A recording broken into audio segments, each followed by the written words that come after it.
Hey everyone, I'm StoriesArk, here to help you get some deep sleep tonight. Before we get started, please like this video and subscribe to the channel. Also, let me know in the comments where you're watching from and what time it is.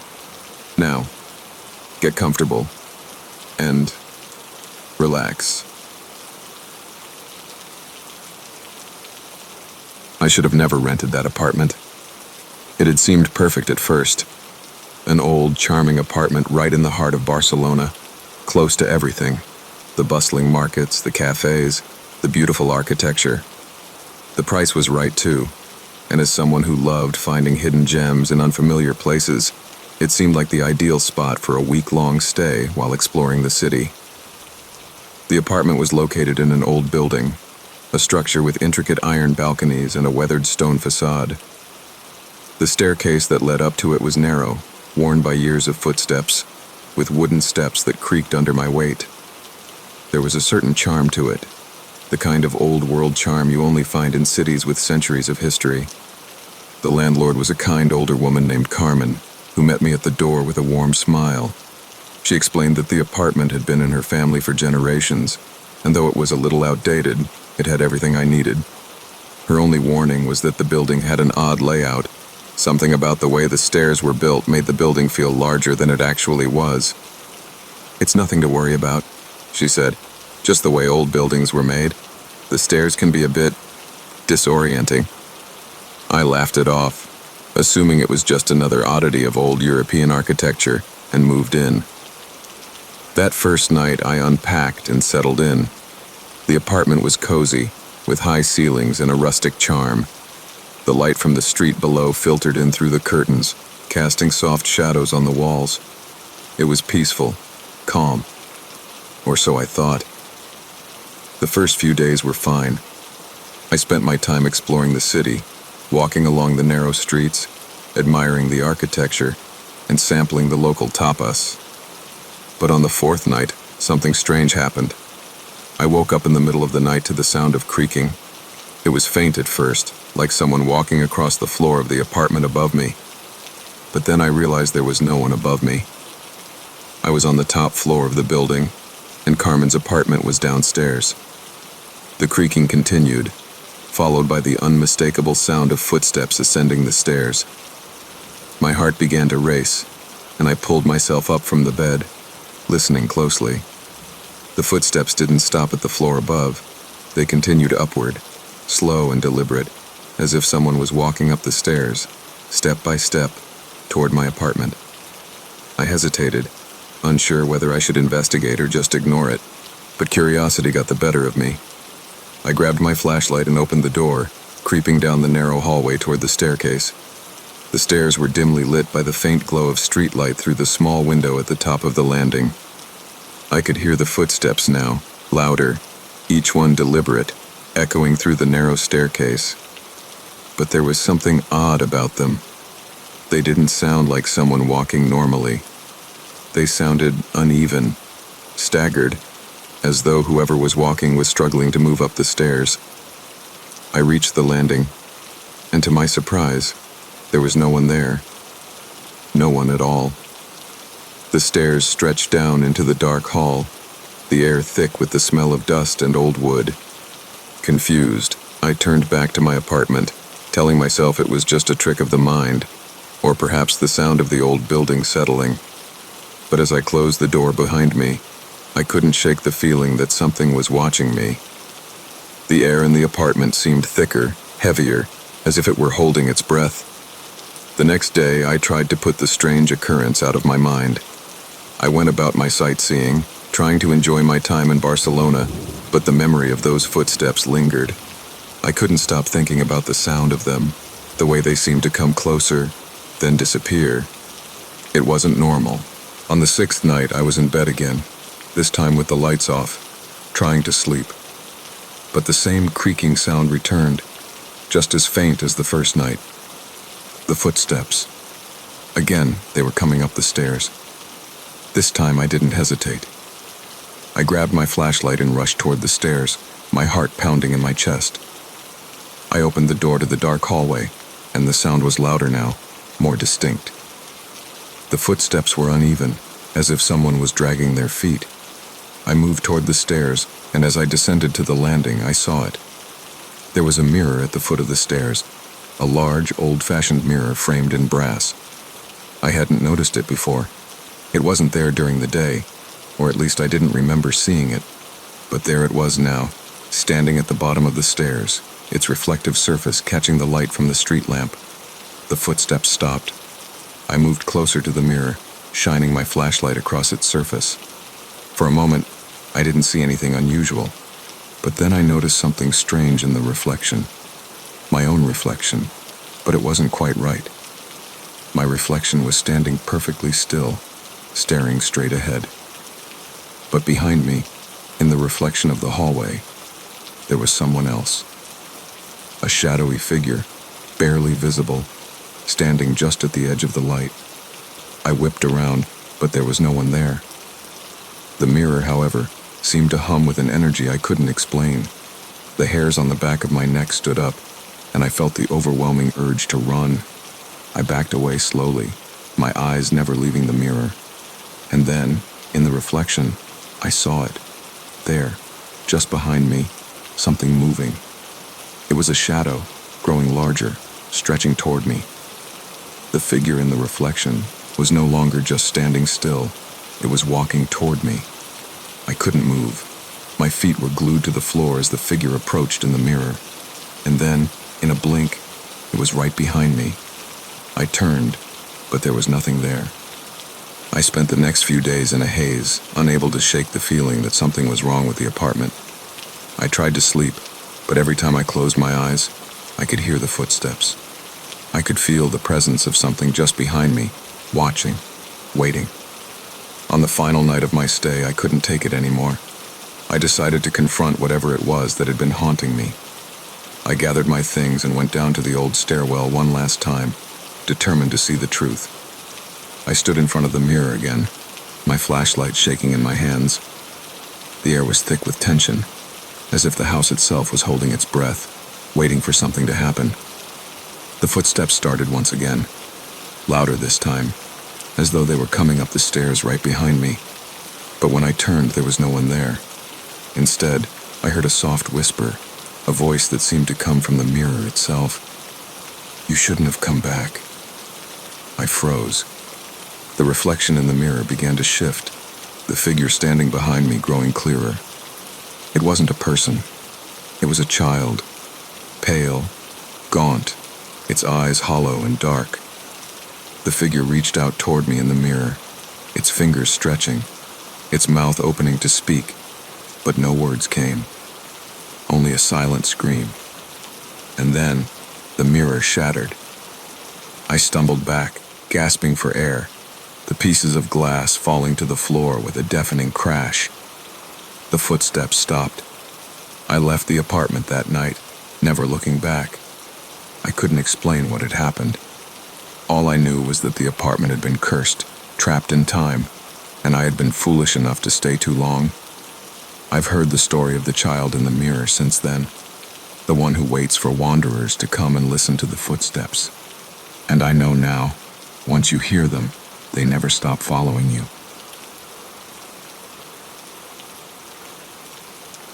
I should have never moved into that apartment. It was the kind of place you would find on the quieter streets of Berlin, old, with character, but certainly a little worn around the edges. Mauerstrasse, where it was located, was not in the heart of the city, but tucked away in a quieter district, perfect for someone who wanted to live in the city but escape its frenetic pace. The apartment was small but charming, with tall windows that overlooked the street. It had a view of the adjacent building's courtyard, a peaceful patch of green that offered respite from the busy city. When I first arrived, everything seemed perfect. I unpacked my belongings, made a cup of coffee, and sat by the window to enjoy the view of the courtyard. The apartment was quiet, and for the first time in months, I felt at ease. But that first evening, as I was settling in and reading a book, I noticed something strange. There was a faint reflection in the window. At first, I thought it was the light, or perhaps a car passing by. But then I realized it was a figure, a silhouette, standing in the window across from me, staring directly at me. I froze, heart pounding. The figure was shadowy, hard to make out, but its shape was unmistakable. It stood perfectly still, and even though I couldn't see its features, I felt its gaze on me, heavy and unblinking. I quickly looked away, telling myself it was just a trick of the light or some odd coincidence. But when I looked back, the figure was still there, still watching. I wasn't sure what to think. Maybe it was a neighbor, maybe someone in the building across the street, but the stillness of it all unsettled me. The days that followed were filled with a sense of unease. At first, I tried to ignore it. I told myself that I was just imagining things, that it was a simple misunderstanding. But the figure in the window didn't go away. Every evening, as the sun began to set and the street lights flickered on, I would catch the faintest glimpse of it standing there. At times, it looked like it was moving closer, inching toward the edge of the window. But every time I glanced back, it remained still. The longer I stared, the more it seemed to stare back at me. I couldn't shake the feeling that it was watching me, waiting for something. It felt like it was waiting for me to do something, to acknowledge it, to react. I grew more and more paranoid. I began to close the blinds during the evening, but every now and then, I'd catch a glimpse of that shadowy figure out of the corner of my eye, always there, always watching.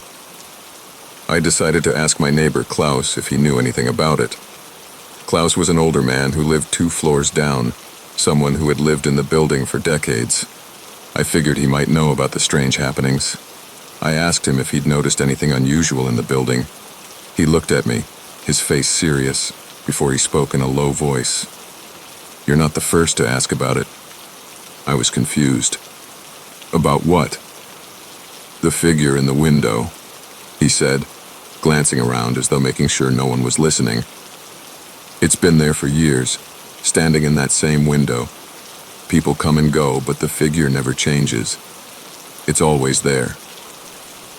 I frowned, unsure whether Klaus was joking or if he truly believed what he was saying. But his face was grave, his eyes focused on something I couldn't see. "Who is it?" I asked, still skeptical. "I don't know," he replied, shaking his head. "But it's not someone who lives here, that much is for sure. They say the building is cursed, in a way." "Cursed?" Klaus looked around again, his voice even quieter now.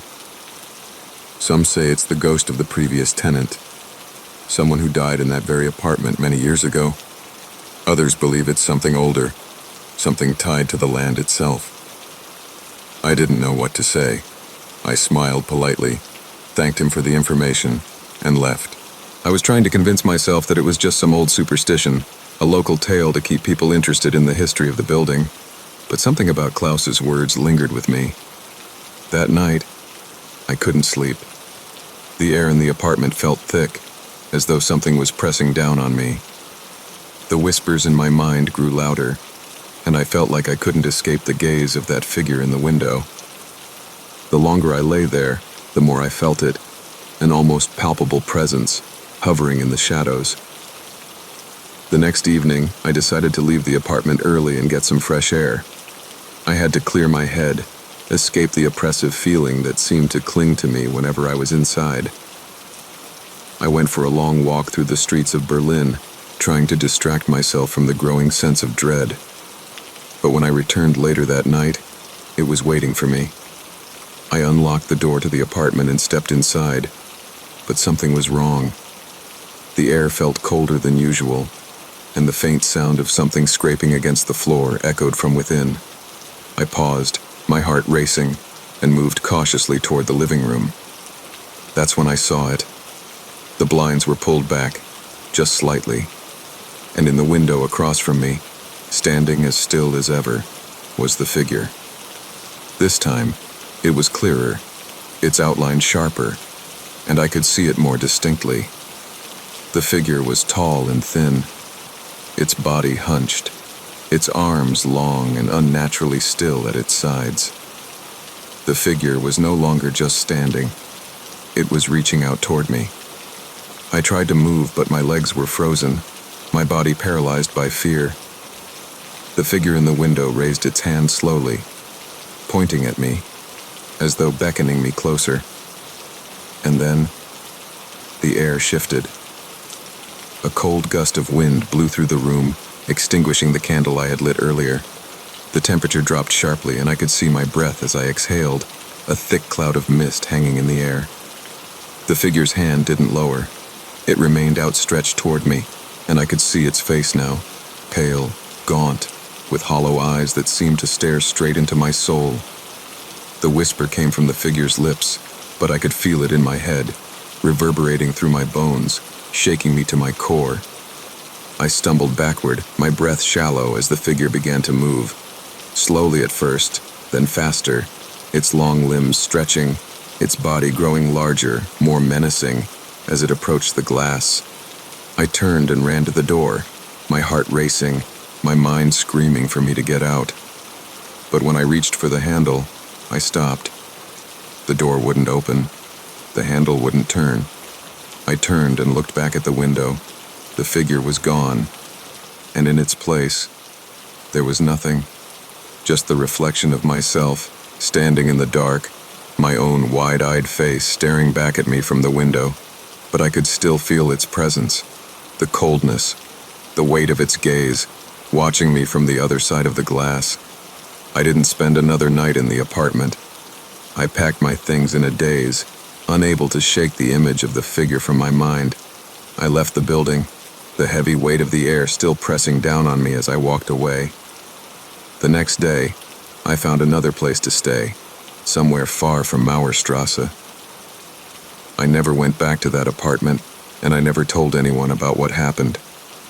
But sometimes, when I'm in the dark, when I'm alone in my room at night, I can still feel its gaze, watching me. And I know that it's only a matter of time before it finds me again. I should have never boarded that train. I had been in Switzerland for a few days, taking in the stunning views of the Swiss Alps, exploring Zurich, and wandering through the charming streets of Lucerne. But when I heard about the famous old railroads that cut through the mountains, something about the idea of traveling through tunnels carved into the heart of the Alps intrigued me.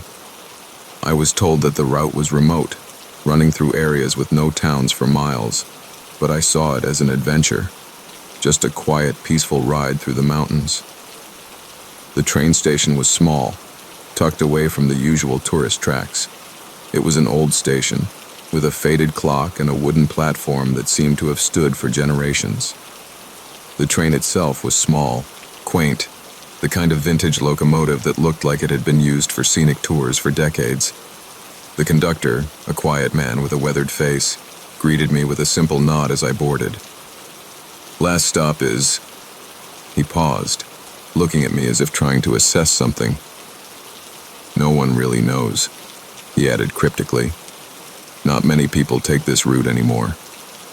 I shrugged it off, thinking it was just part of his charm, an eccentric old man with a taste for mystery. The train's whistle blew, the engine chugged, and we were on our way, the carriages creaking gently as we moved forward into the mountains. The landscape was breathtaking.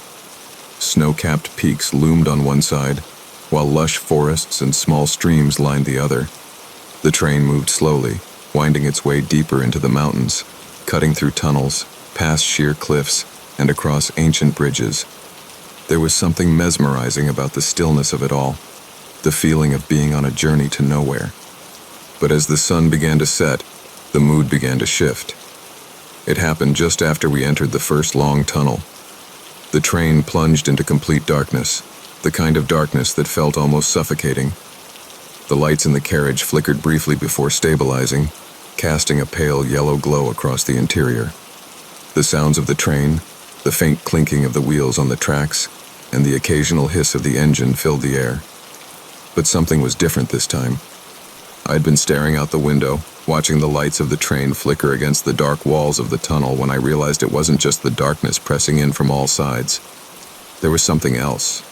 A strange, persistent sound, faint at first, but growing louder. A whispering. At first, I thought it was the wind, or maybe the sound of the train's wheels, but no, this was different. It was too deliberate, too intentional. I glanced around the carriage, but the other passengers were all asleep, their heads tilted against the windows or resting on their arms. No one was awake. No one was moving.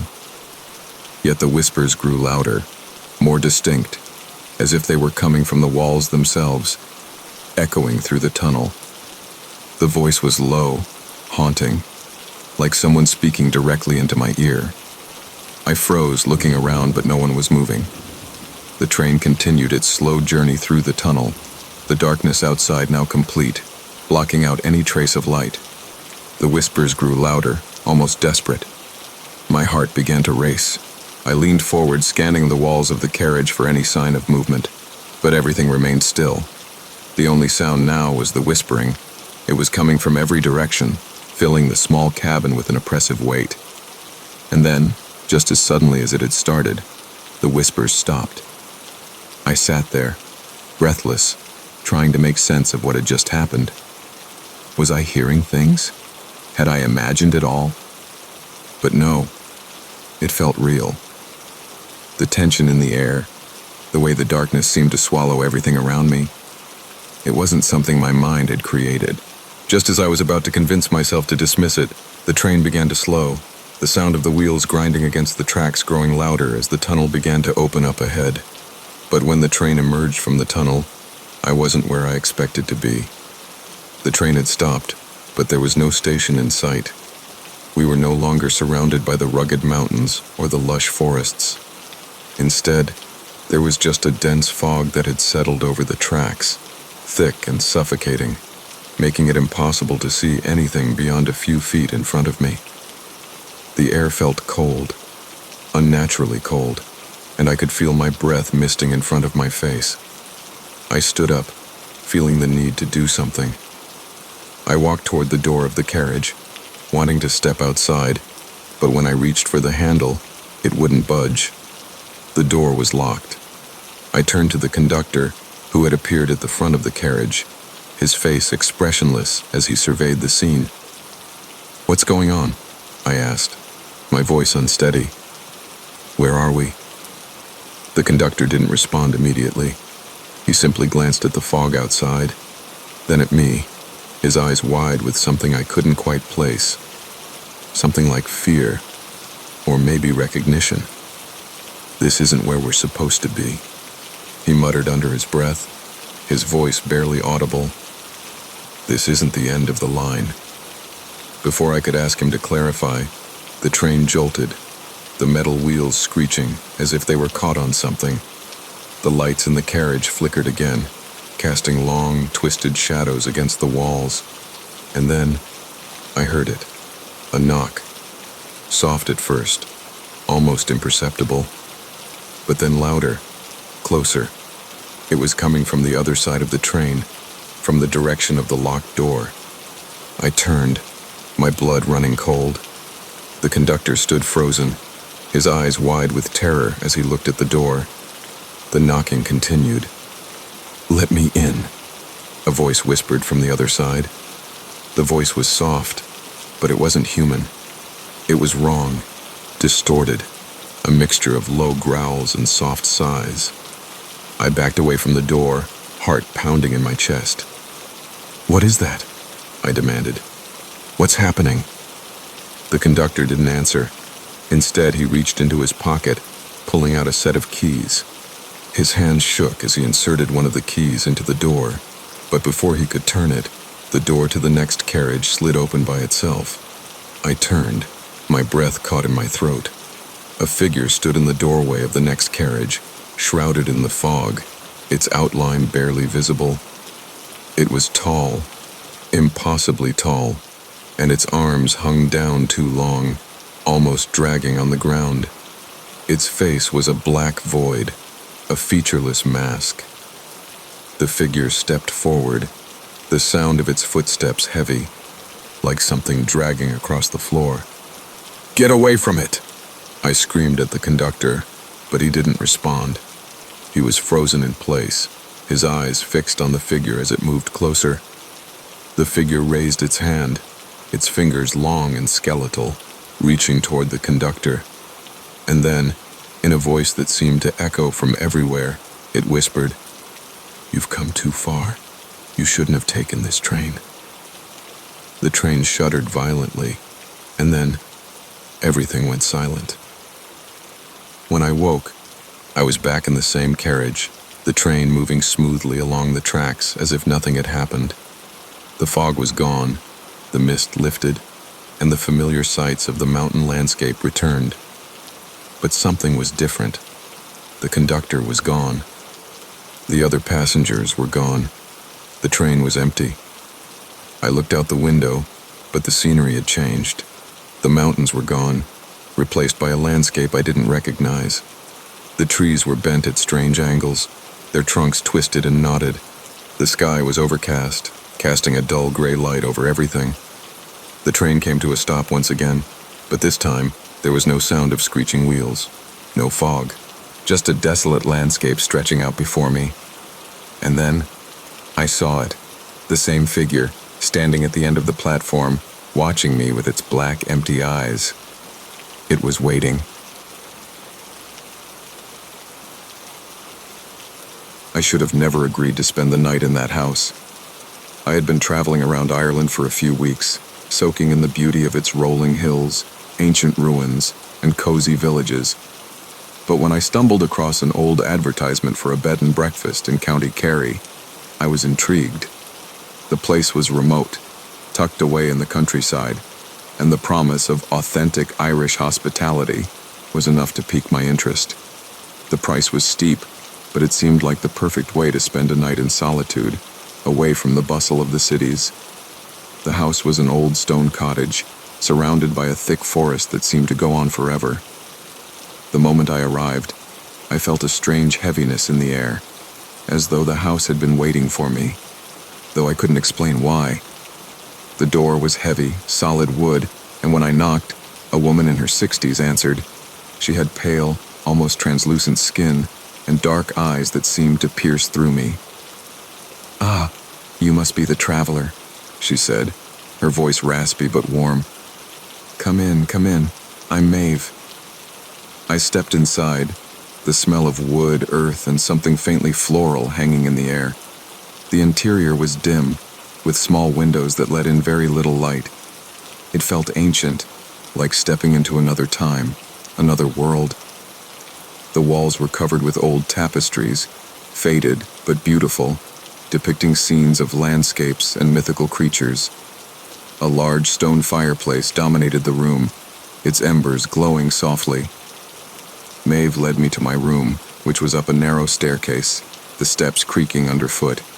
The room was small, cozy, with a large bed covered in a patchwork quilt. A window overlooked the dense forest, the trees swaying in the wind.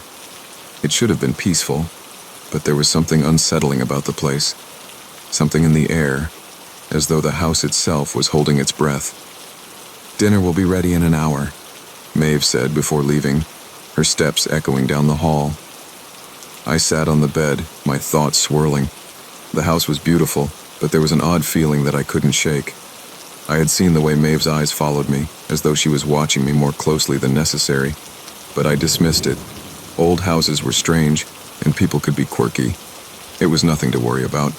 At least that's what I told myself. Dinner came and went. Maeve's cooking was simple but delicious, and I felt myself slowly relaxing, enjoying the warmth of the fire and the quiet. But after the meal, when I was alone in my room, the unease returned. It started as a soft sound, a faint whisper, barely audible, coming from somewhere in the house. At first, I thought it was the wind or perhaps the house settling, but then the whispers grew louder.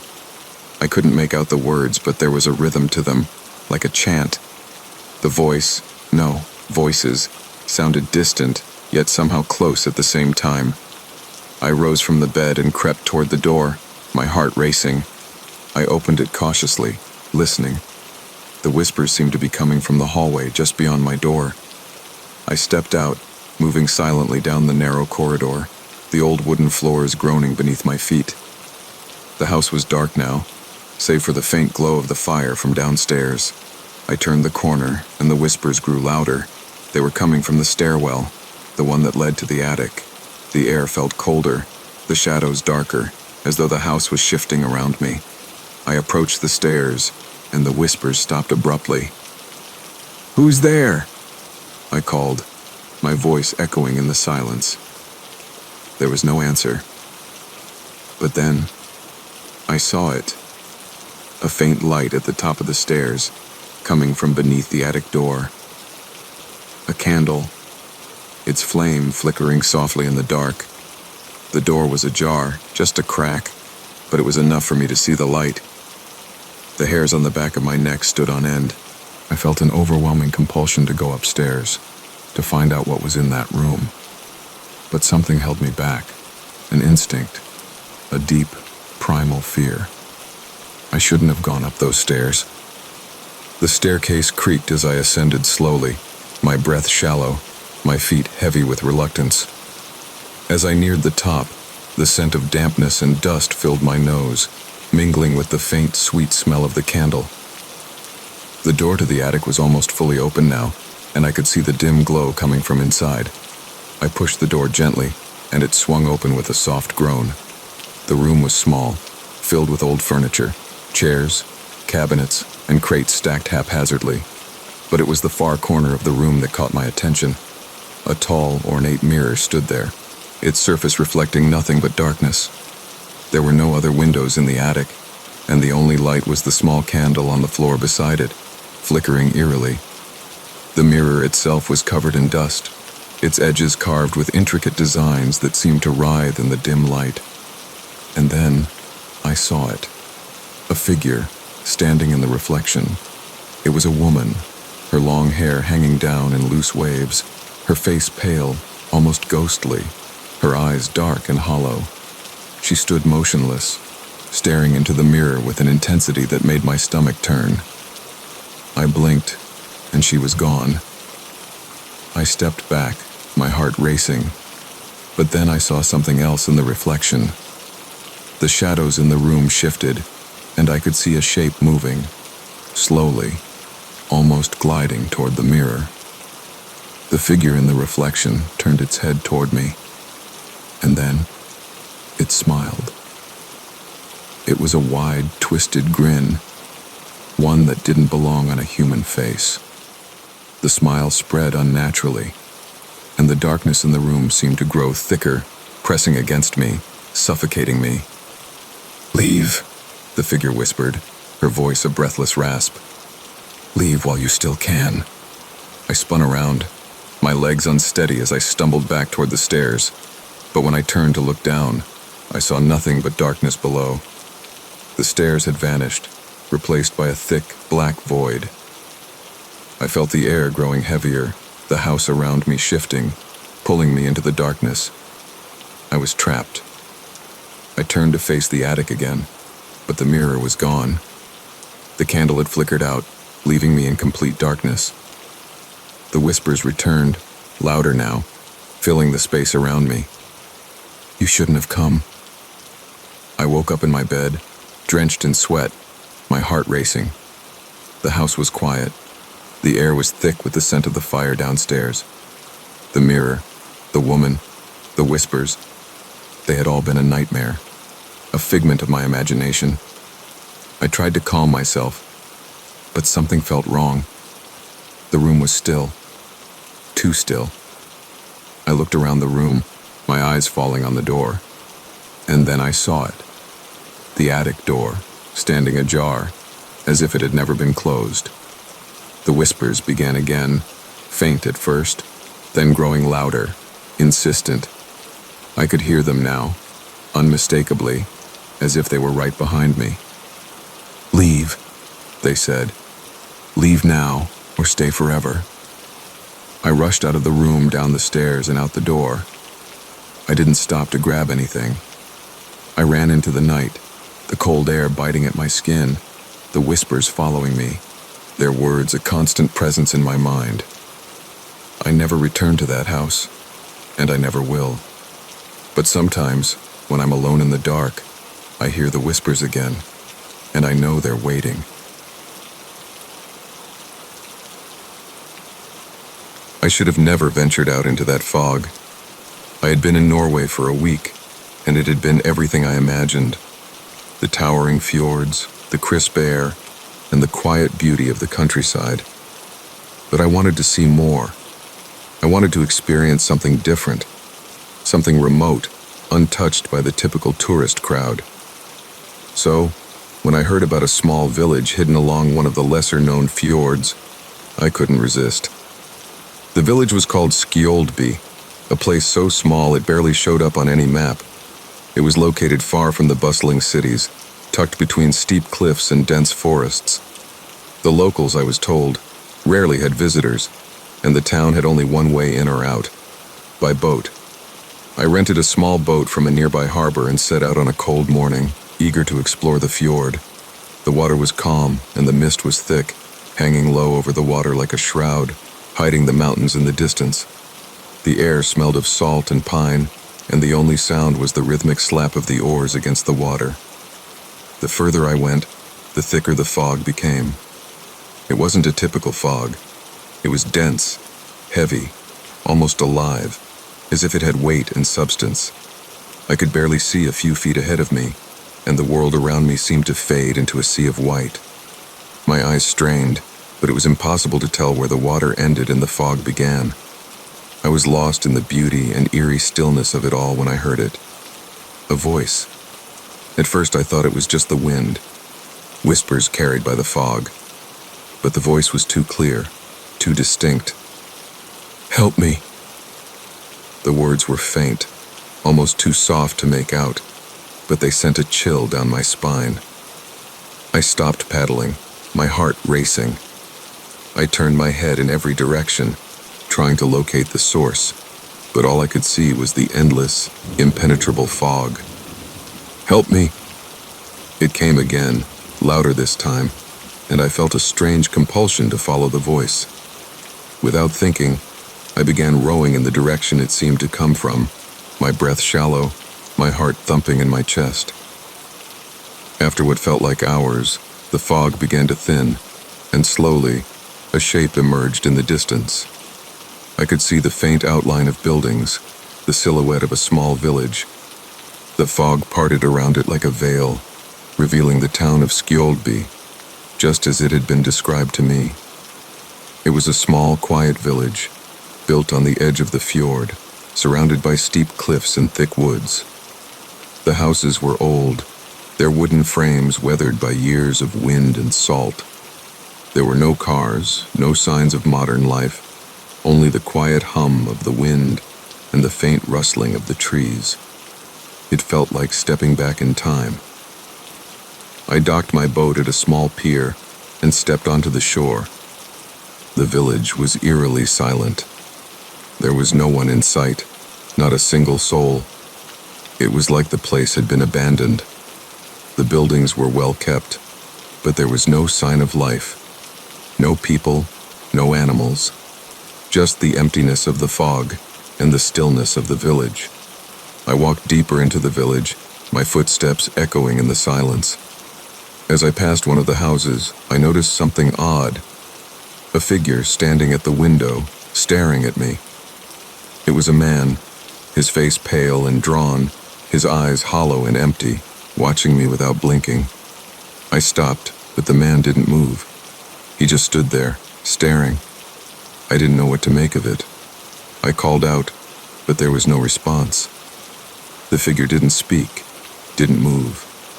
He just stared at me, his hollow eyes never leaving mine. I continued on, feeling a strange sense of unease, but I couldn't shake the feeling that something was wrong. The fog seemed to close in around me again, and the village felt like it was closing in, its silence pressing against me. I decided to visit the small inn at the center of the village, hoping to find someone who could explain what was going on. When I entered the inn, I was greeted by a soft, faint light from an old oil lamp. The place was warm, but the atmosphere was heavy, thick with dust and the smell of old wood. There was a fireplace crackling in the corner, but no one was sitting by it. The place was empty. "Hello?" I called out, my voice tentative.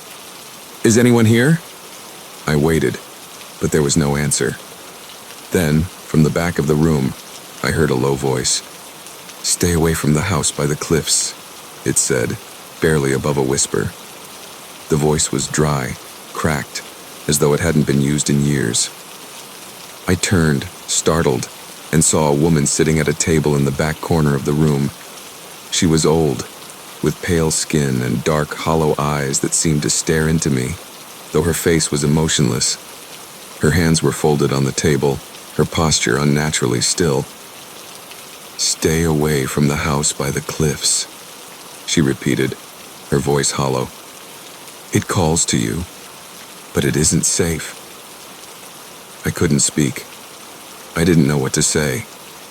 She continued to stare at me, her eyes fixed and unblinking. "The house by the cliffs," I whispered. "What's there?" The woman didn't answer. Instead, she looked past me, her eyes growing vacant, her mouth twitching as though she was trying to speak. The room seemed to grow colder, the shadows in the corners of the room deepening. I felt a growing unease, a sensation that something was watching me from the darkness. Suddenly, there was a loud knock on the door, so sharp and sudden that it made me jump. The woman stood abruptly, her movements jerky and unnatural, and walked slowly toward the door, her eyes never leaving mine. She opened the door, and there stood a tall figure, dressed in black, his face obscured by a wide-brimmed hat. He stepped inside, his presence filling the room, his shadow stretching across the floor. "Is it him?" the woman whispered, her voice trembling. The man didn't respond. Instead, he looked at me, his eyes dark and empty, and then he turned toward the door, as if beckoning me to follow him. I don't know why I followed, but I couldn't stop myself. I felt drawn to him, like a moth to a flame. I followed him out into the fog, my heart pounding in my chest. We walked through the village in silence, the fog closing in around us as if the world was fading into nothingness. The man led me toward the edge of the village, toward the cliffs. I could hear the waves crashing below, the sound of the fjord's icy waters as they pounded against the rocks. At the edge of the cliffs there was a house. It was old, abandoned, its windows dark, its door slightly ajar. The fog clung to it like a shroud, obscuring the details. The air was thick with the smell of decay. The man stopped at the door, and without turning to face me, he whispered, "This is where it began." I didn't understand. I looked at the house, but something inside me knew that I shouldn't go any further. The whispers that had followed me all this time grew louder, pressing against my ears. They were calling me, drawing me toward the house. "Come inside." I felt a sudden, overwhelming urge to run, but I couldn't. My feet were frozen to the ground.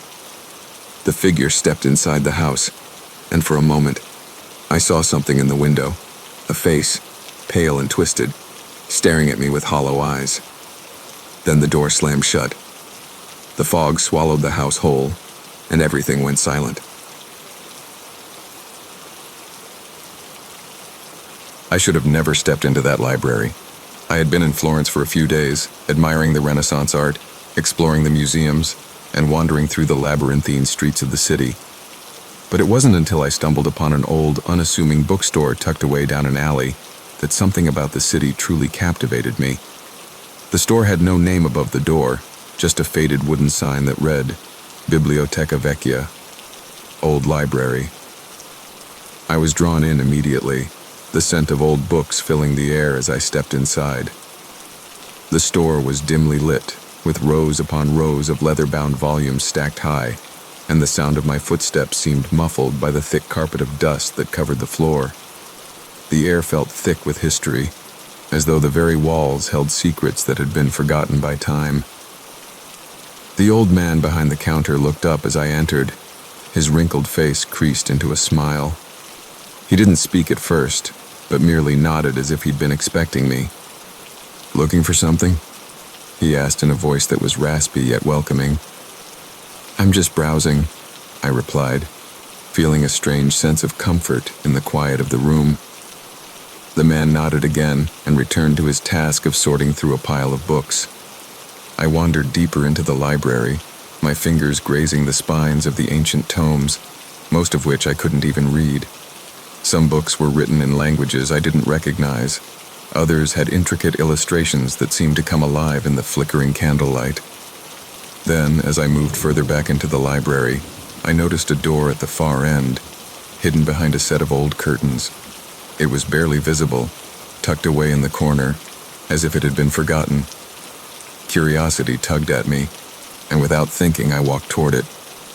The door creaked as I pushed it open, revealing a narrow staircase that descended into the darkness below. The air grew colder, and I hesitated at the top of the stairs, a sudden unease settling in my stomach. But the pull of something, an invisible force, urged me forward. I descended the stairs slowly, the soft shuffle of my feet the only sound in the oppressive quiet. The steps seemed to go deeper than I expected, spiraling downward into the unknown. At the bottom, I found myself in a dimly lit room, its walls lined with more books that looked even older than the ones upstairs, their spines cracked and worn with age. The room was smaller, colder, and the faint scent of mildew lingered in the air. In the center of the room was a single chair facing a stone wall. And then, I saw it. On the wall, there were markings, scratches, deep gouges that looked like they had been carved into the stone by desperate hands. They formed patterns, spirals, and strange symbols that I couldn't understand. But there was something about them, something that made the hairs on the back of my neck stand up. I reached out, my fingers brushing the markings, and as soon as I touched the stone, a chill ran through my body. It felt as though the air had shifted, as if the room itself had come alive. The whispers began then, soft at first, like a distant murmur. "Help us," the voice echoed, faint but clear. "You're here now. You must listen." I jerked my hand back, my pulse quickening as I looked around the room, searching for the source of the voice. But there was nothing. The room was empty, the chair facing the stone wall, as if it had been waiting for someone to sit in it. The air was thick now, heavy, and the whispers continued, growing louder, more insistent. "Listen to the echoes." I stepped back, my mind racing. What was happening? What was I hearing? The whispers grew clearer, forming words now, and I could feel them creeping into my thoughts, taking root. "We've been trapped here for so long." I turned and bolted for the stairs, my breath coming in short gasps. But the moment my foot hit the first step, the door at the top slammed shut with a deafening bang. My heart pounded in my chest as I rushed back to the stone wall, desperate to understand what was happening. The symbols on the wall seemed to pulse with a faint light now, their lines shifting, rearranging. I could feel my pulse quicken as the air around me grew thick with a cold, oppressive presence. The whispers had become a chorus now, all speaking at once, their voices blending together in a maddening cacophony. "You shouldn't have come." I tried to run, but my legs wouldn't move. It was as if something was holding me in place, as if the very room was pressing in on me. I struggled, but it was no use. "You must listen to the echoes." Then I heard a sound behind me. The chair, which had been empty just moments before, was now occupied. A figure sat in the chair, hunched over, its back to me. I couldn't see its face, but I could feel its presence, cold and heavy, like the weight of an ancient sorrow. "They're here. They've always been here," the figure whispered. I felt my legs move, and before I knew it, I was standing before the chair, my body trembling uncontrollably. The figure in the chair didn't move, didn't acknowledge my presence. But then, I heard it. A low, guttural voice, deep and unsettling. "You've come to listen to the echoes. You are not the first." I couldn't tear my eyes away from the figure as it slowly turned its head toward me, revealing a face that was twisted, disfigured, as though it had been molded by time itself. Its eyes were hollow, dark pits that seemed to stare right through me. "The echoes will never stop," it whispered, its voice like dry leaves scraping against stone. "You've opened the door. Now you will never leave." I screamed, but the sound was swallowed by the whispers. The walls began to close in, the stone pressing against me, the room constricting like a vice. I tried to escape, to run, but there was no way out. The door was gone, replaced by solid stone, and the figure in the chair stood now, its long, bony fingers reaching for me. "You've become part of the story now," it whispered, as the darkness swallowed me whole. I woke up in the same room, the cold stone walls surrounding me, the air thick with the stench of mildew. The chair was empty, but the whispers remained. They were always there now, lingering in the corners of my mind, pressing against my thoughts. The door was still gone, replaced by solid stone. I don't know how long I've been here. Time doesn't seem to matter anymore. The voices are all I hear now, the echoes of those who have come before me, those who have sat in the chair, and those who will sit in it after me. I am part of the room now, part of the story, and the echoes, they never stop.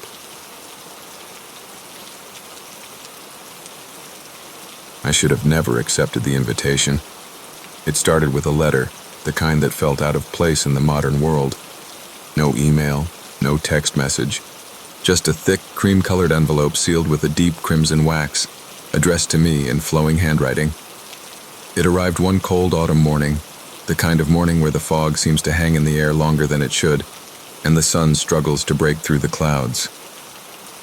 The letter was from a distant relative I had never met, a cousin from Poland, someone my family had lost contact with over the years.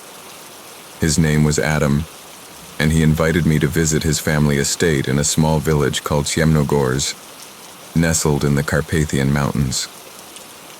The letter spoke of family secrets, of old traditions, and the need for me to come and learn about my heritage. Something about it felt strange, almost too strange, but curiosity won out, as it often does. I booked a flight to Poland, determined to uncover what my distant relative had wanted to share. Ciemnogórz wasn't on any modern maps.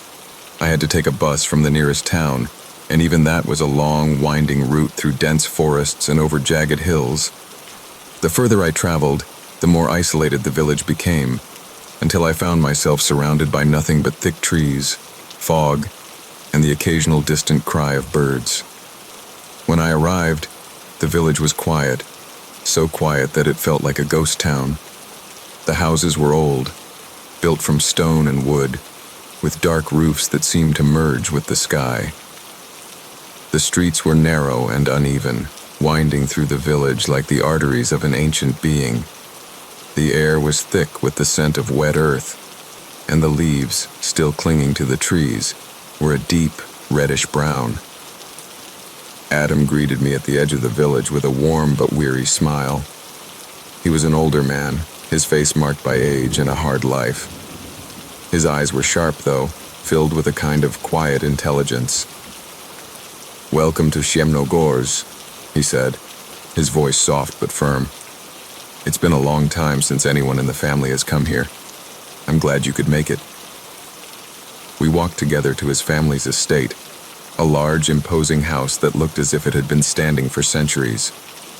The estate was surrounded by a high stone wall, and the gate creaked open as we approached, revealing a sprawling courtyard and a large, ancient graveyard at the back. The house itself was dark, its windows heavy with dust, and it seemed to hold its breath as if it were watching us.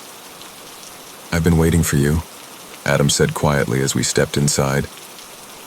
The interior of the house was just as old as the exterior, with high ceilings and long, winding hallways. Portraits of long-dead relatives lined the walls, their eyes following us as we walked. There was a strange, almost palpable heaviness to the place, a sense of something lurking just beneath the surface. That night, after a simple meal of bread, cheese, and soup, Adam took me to the library. It was a room lined with shelves that stretched from floor to ceiling, filled with ancient books and tomes. At the center of the room was a large wooden desk, and on the desk lay a faded leather-bound book. "This," Adam said, pointing to the book, "is why I asked you to come. You're the last one who can hear it, the last one who can understand." The book was strange, thick, ancient, and bound in black leather. The cover was embossed with a symbol I didn't recognize, 2 interlocking spirals, one inside the other. Adam opened the book slowly, and as he flipped through the pages, I noticed something even stranger. There were no words, only patterns, lines and symbols that seemed to shift and change the longer I looked at them. "This," Adam whispered, "is the graveyard of sound, an ancient ritual that our family has practiced for generations." I didn't understand what he meant. "A ritual?" I asked, confused. "But there's nothing in here." "No words," he said. "No sounds, only the symbols. But when you see it, when you understand it, you will hear it. The sound." He paused, his face growing darker. "It's a curse, a blessing, depending on how you look at it. You are the last in our family who can hear it, who can understand the sound. The others..." He trailed off, as if unwilling to continue. I stared at him, my heart racing.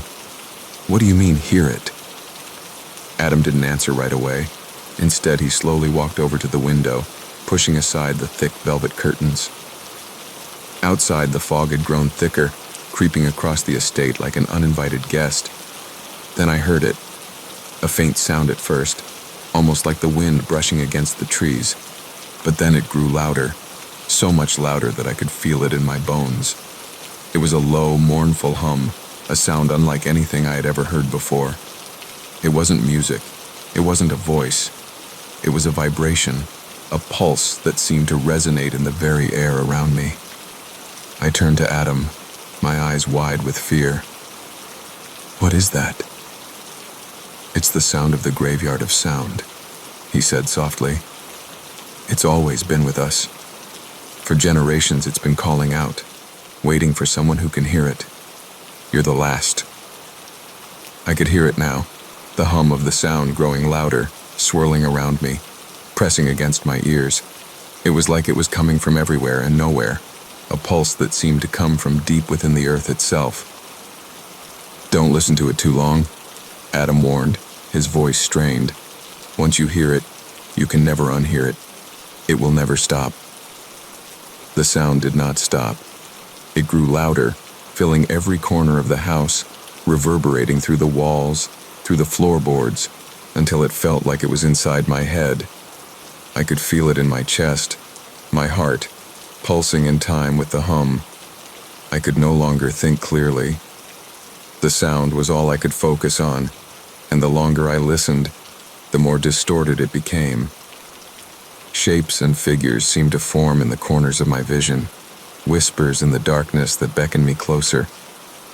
The symbols from the book danced in my mind, shifting and changing, as if they were trying to tell me something that I couldn't understand.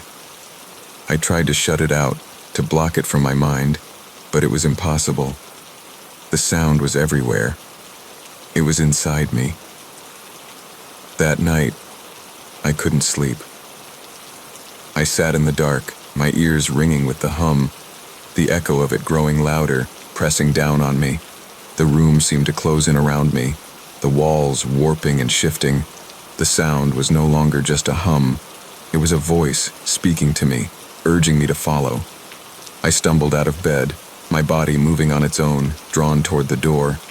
My footsteps echoed in the silence, each step louder than the last. I found myself in the courtyard, the fog now swirling around me. I could see the faint outline of the graveyard in the distance, a row of ancient stones rising out of the mist. The sound was coming from there, I knew it. It was calling me. I walked toward the graveyard, the fog growing thicker, the air colder. As I approached the first gravestone, I saw something that made my blood run cold. The graves were empty. The stones, worn and weathered by time, had no names, no markings, just empty earth beneath them. But as I stared, I saw something moving in the shadows. A figure. Tall, gaunt, with hollow eyes, standing between the gravestones. It turned to face me, and I could hear the words in my head. "You are the last. You will join us." I should have never accepted that invitation. I had been traveling across Europe for months, experiencing the beauty of the Balkans, Serbia, Croatia, Bosnia. Each country had its charm, its haunting beauty, but none more than the small, remote village of Veles in Serbia. It wasn't a place that appeared on tourist maps. Most travelers didn't even know it existed, and the few who did spoke of it in hushed tones, almost as if they feared drawing attention to it. I first heard about Veles from a local in Belgrade, an older man who ran a cafe near the river. His name was Marco, and he was a quiet man who spoke with a thick accent and a sharp, calculating gaze. "You should go," he said, one evening after I ordered a coffee. "But be careful. Veles isn't for everyone." He leaned in closer, lowering his voice as if the very mention of the place could summon something dark. "People say things, strange things, happen there."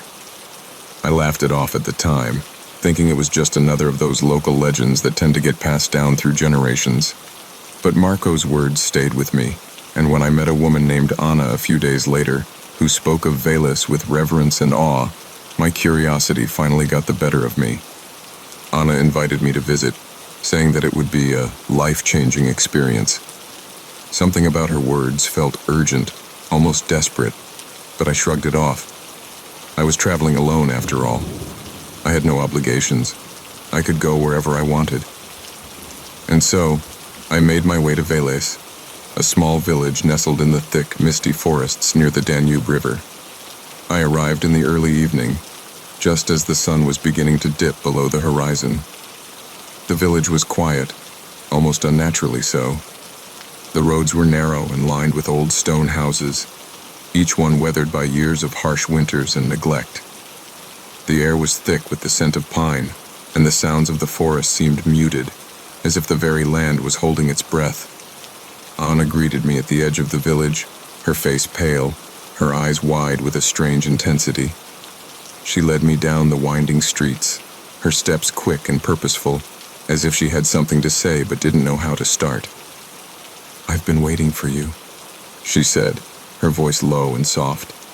"Veles has waited for you." We arrived at a small house near the edge of the village, its windows dark, the door slightly ajar.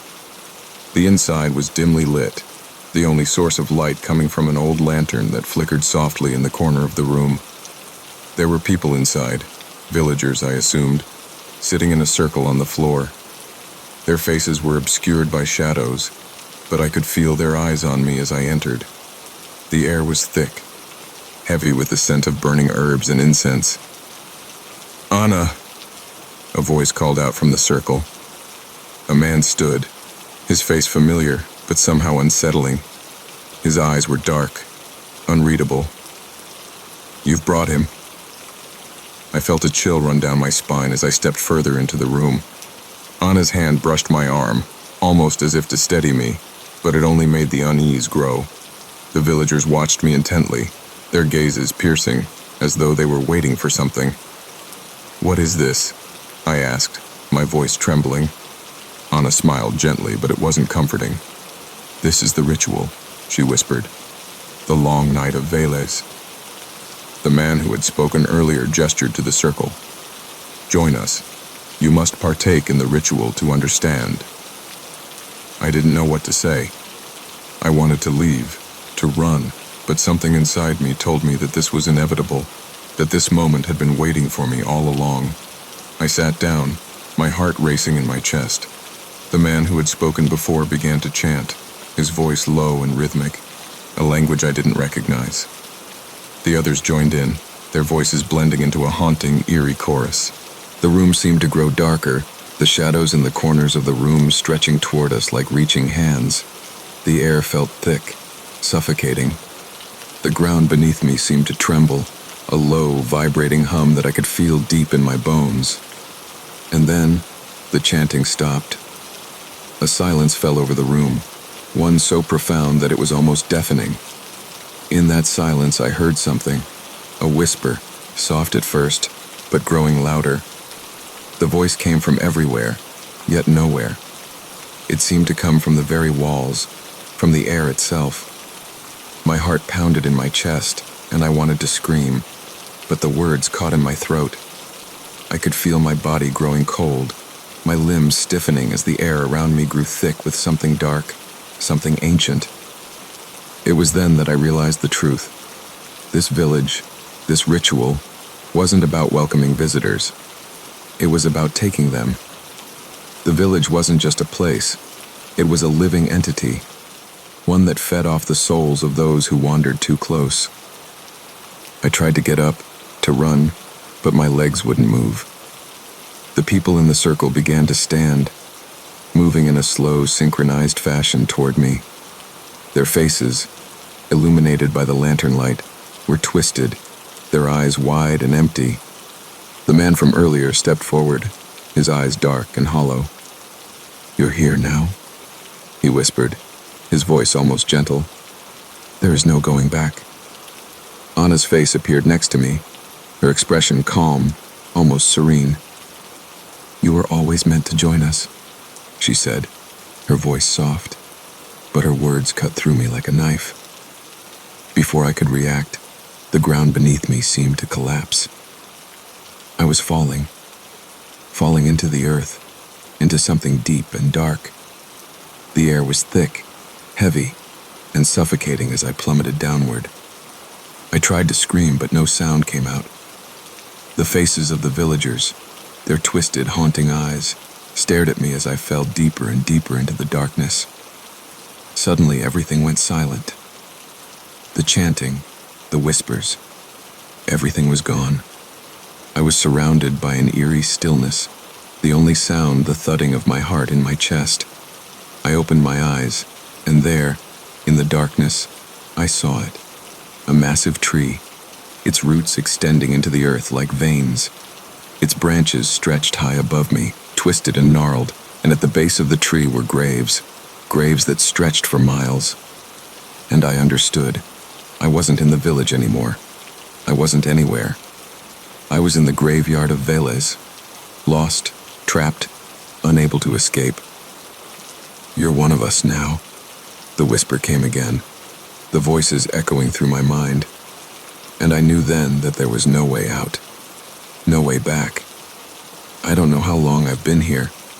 Time doesn't seem to exist in this place. I am one with the shadows now, part of the land that never sleeps. Every night, the chanting returns, the whispers surround me, and I am drawn to the tree, drawn to the graves. The faces of those who have come before me stare from the darkness, their hollow eyes waiting for me to join them.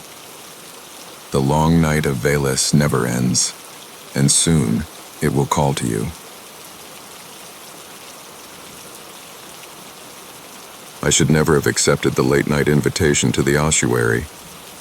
I say that at the start because it is the simplest truth, and because truths are easier to hold when they are small and sharp. I was in Prague on a travel itch that had become a habit. I had flown from Boston with a single backpack and a notebook, telling myself I was collecting stories for a podcast I had not yet named.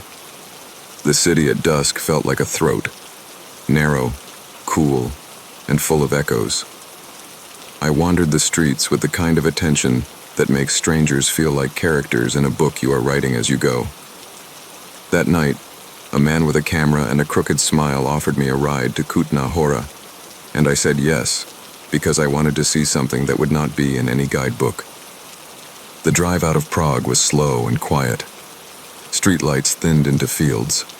The man, who introduced himself as Marek, spoke in a low voice about the town's history, about miners and monasteries, about a chapel that had been decorated with bones. He said the ossuary was a place people visited during the day, but that at night it belonged to a different kind of attention. He said the bones looked different under moonlight. He said the caretaker sometimes left a lantern burning in the chapel, and that the lantern made the bones look like a congregation. I remember the way he said congregation, as if the word itself could be a kind of prayer. When we arrived, the town was a silhouette against a sky that had the color of old paper. The churchyard gate was unlocked. The air smelled of damp stone and the faint sweetness of wood smoke from a distant house. Marek's camera bag thumped against his hip as he walked. He moved with the confidence of someone who had been somewhere many times and had learned how to make the place feel like a private room. He offered me a cigarette, and I declined. I wanted to keep my senses clear, to catalog everything. The ossuary sits beneath the cemetery of the Church of All Saints. You descend through a narrow stairwell, and the world above you becomes a memory of light. The first thing that struck me was the temperature. It dropped in a way that felt deliberate, as if the air itself had been instructed to be colder. My breath condensed in front of me, and the stone under my palm was slick with a damp that had no odor. The stairwell opened into a low chamber where the ceiling arched like the inside of a rib cage. The bones were arranged with a care that felt ceremonial. Skulls lined the walls in rows, and femurs were woven into chandeliers that hung from the ceiling. There was a sense of order, of a pattern repeated until it became ritual. Marek moved ahead, his camera light cutting a narrow path. He spoke softly, pointing out details. A coat of arms made of bones, a garland of vertebrae. He said the bones were from plague victims and from soldiers, from people who had been buried in mass graves and later exhumed. He said the abbot had commissioned the arrangement in the 14th century, and that the bones had been cleaned and catalogued and placed with a kind of reverence that bordered on obsession. He said the chapel was a reminder that death is a part of life. He said it like a lesson. I listened, but my attention kept returning to the way the light behaved. The camera's LED painted the bones in a thin, clinical white. The lantern that burned in the center of the chapel, an old iron thing with a glass that had been smoked by time, gave off a different quality. Its flame was small and steady, and it threw shadows that pooled and stretched across the stone. The lantern's light made the bones look less like objects and more like people who had been posed and then frozen. The skulls, in that light, seemed to be turned toward the center, as if they were watching the lantern itself. I moved closer to the lantern. The air around it felt almost warm, a pocket of heat in the cold room. I could see the flame's reflection in the glass, and in that reflection I thought I saw movement, an impression of a figure shifting behind the rows of skulls. I told myself it was a trick of light, a reflection of Marek's camera, or the way my eyes were adjusting. I told myself I was tired. I had been traveling for days. I had been sleeping in hostels and on trains. I wanted to believe the simplest explanation. Marek stepped away to photograph a bone chandelier. The camera's shutter made a small, mechanical sound that echoed in the chamber. He called to me in Czech, and I answered with a smile that felt thin. I circled the lantern, tracing the ironwork with my fingertips. The metal was cool and pitted. The glass had a film of residue that made the flame look like a distant sun. I leaned in, and the flame's light filled my face. For a moment I felt a kind of vertigo, as if the room had tilted and the skulls had leaned in closer. Then I noticed the inscription carved into the stone beneath the lantern. It was in Latin, and the letters had been worn smooth by centuries of touch. I could not read Latin, but I could make out a pattern of words that repeated. I ran my finger along the groove, and the stone felt like a mouth. The act of touching it made me aware of the bones around me in a new way. They were not merely arranged. They were arranged to face the lantern, to be seen by it. The idea lodged in my chest like a small stone. I turned to find Marek, but he was not where I expected. The camera light bobbed in the distance, but the sound of his footsteps had stopped. I called his name, and my voice seemed to be swallowed by the room. The skulls watched me. The lantern's flame continued to burn, steady and indifferent. I walked toward the camera light, and the floor felt uneven beneath my shoes. The stone had been worn by centuries of feet, and each step made a small scrape that sounded too loud in the hush. I found Marek at the far end of the chapel, kneeling before a small alcove. He had set his camera on a tripod and was adjusting the lens. He did not look up when I approached. The alcove contained a single skeleton, arranged in a fetal position, its bones bound with a strip of cloth that had the color of old parchment. Marek's hands moved with a tenderness that made me uneasy. He spoke to the skeleton in a language I did not understand, and his voice was low and reverent. He told me later that he had been photographing the chapel for years, that he had a ritual of speaking to the bones before he took a picture. He said it was a way to ask permission. I watched him, and I felt like an intruder. The lantern's light pooled between us, and the shadows of the chandeliers made the room feel like a forest of ribs. I thought about leaving, about stepping back up the stairwell into the night air, but something held me there, a curiosity that had the weight of a promise. I told myself I would take one photograph, that I would capture the lantern and the way the bones leaned toward it. I raised my own camera, and the screen showed the scene in a rectangle of light.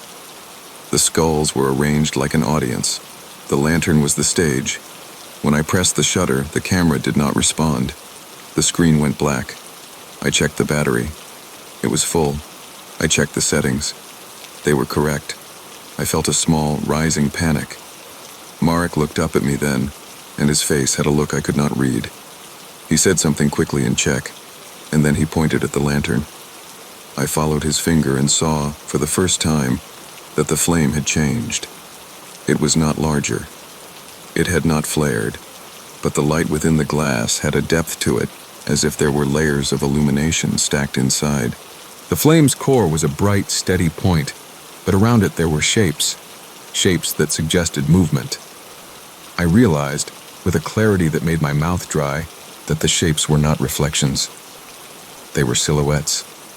They were the outlines of figures, pressed close to the glass, their features indistinct but human. They were not in the room with us. They were inside the lantern's light. I stepped closer, and the air around the lantern felt thicker, as if the flame had a gravity. The skulls seemed to lean forward. Marek whispered something that sounded like a warning. I reached out and touched the glass. The surface was warm, and my fingertips left faint prints that the flame swallowed. For a moment I thought I felt a pressure against my palm, like a hand pressing back from the other side. I pulled my hand away and the sensation lingered, a memory of contact. Marek moved then, suddenly, and he grabbed my arm. His grip was hard. He said a word in English, "Leave," and his voice was not the same as before. It had a tremor that I could not place. I wanted to laugh, to tell him I was not afraid, but the laugh stuck in my throat. I looked at the lantern again, and the silhouettes inside it had multiplied. They were arranged in layers, some closer to the glass, some deeper, like people standing in a corridor. Their faces were turned toward me, and I felt, with a clarity that was almost physical, that they were aware of me. I do not know how long I stood there. Time in that room was elastic. Minutes stretched and folded. My watch had stopped. My phone's battery drained as if the device itself were being sapped. Marek tugged me toward the stairwell, and we began to climb. The air above felt like a promise. The stone steps were slick, and my shoes slid once, twice. I kept my hand on the railing, feeling the cool metal under my palm. When we reached the top, the night air hit my face like a slap. The sky was a deep, indifferent black. The town's lights were small and distant. We walked back to Marek's car in silence. He started the engine without speaking. The heater hummed, and the warmth felt obscene after the chapel's cold. He drove without turning on the radio. The road back to Prague was a ribbon of darkness. I tried to make sense of what I had seen. I tried to tell myself that the lantern had been an optical illusion, that the silhouettes had been reflections of our own bodies. that the pressure on my palm had been nothing more than the warmth of the glass. But the memory of the faces, those indistinct, patient faces, would not be dismissed. When I returned to my hostel, I could not sleep. I lay awake and watched the ceiling fan move in slow circles. The room smelled of detergent and the faint tang of someone else's breath. I thought about the lantern and the way the skulls had leaned in. I thought about Marek's hands on the skeleton in the alcove. I thought about the Latin inscription and the way the stone had felt like a mouth. I felt as if I had been given a secret and then told to forget it. In the days that followed, I tried to return to normal travel routines.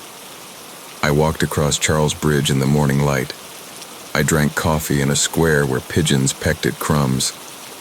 I told myself that the world was ordinary, that the ossuary was a curiosity and nothing more. But at night, when the city quieted and the hostel's corridors filled with the soft breathing of strangers, the memory returned. It came not as a single image, but as a pressure behind my eyes, a sense that something had been observed and had observed back. I emailed Marek once, asking for the photographs he had taken. He replied with a single line, "Some things are better left in the dark." He did not send the images. I asked him why he had been kneeling before the skeleton, why he had spoken to it.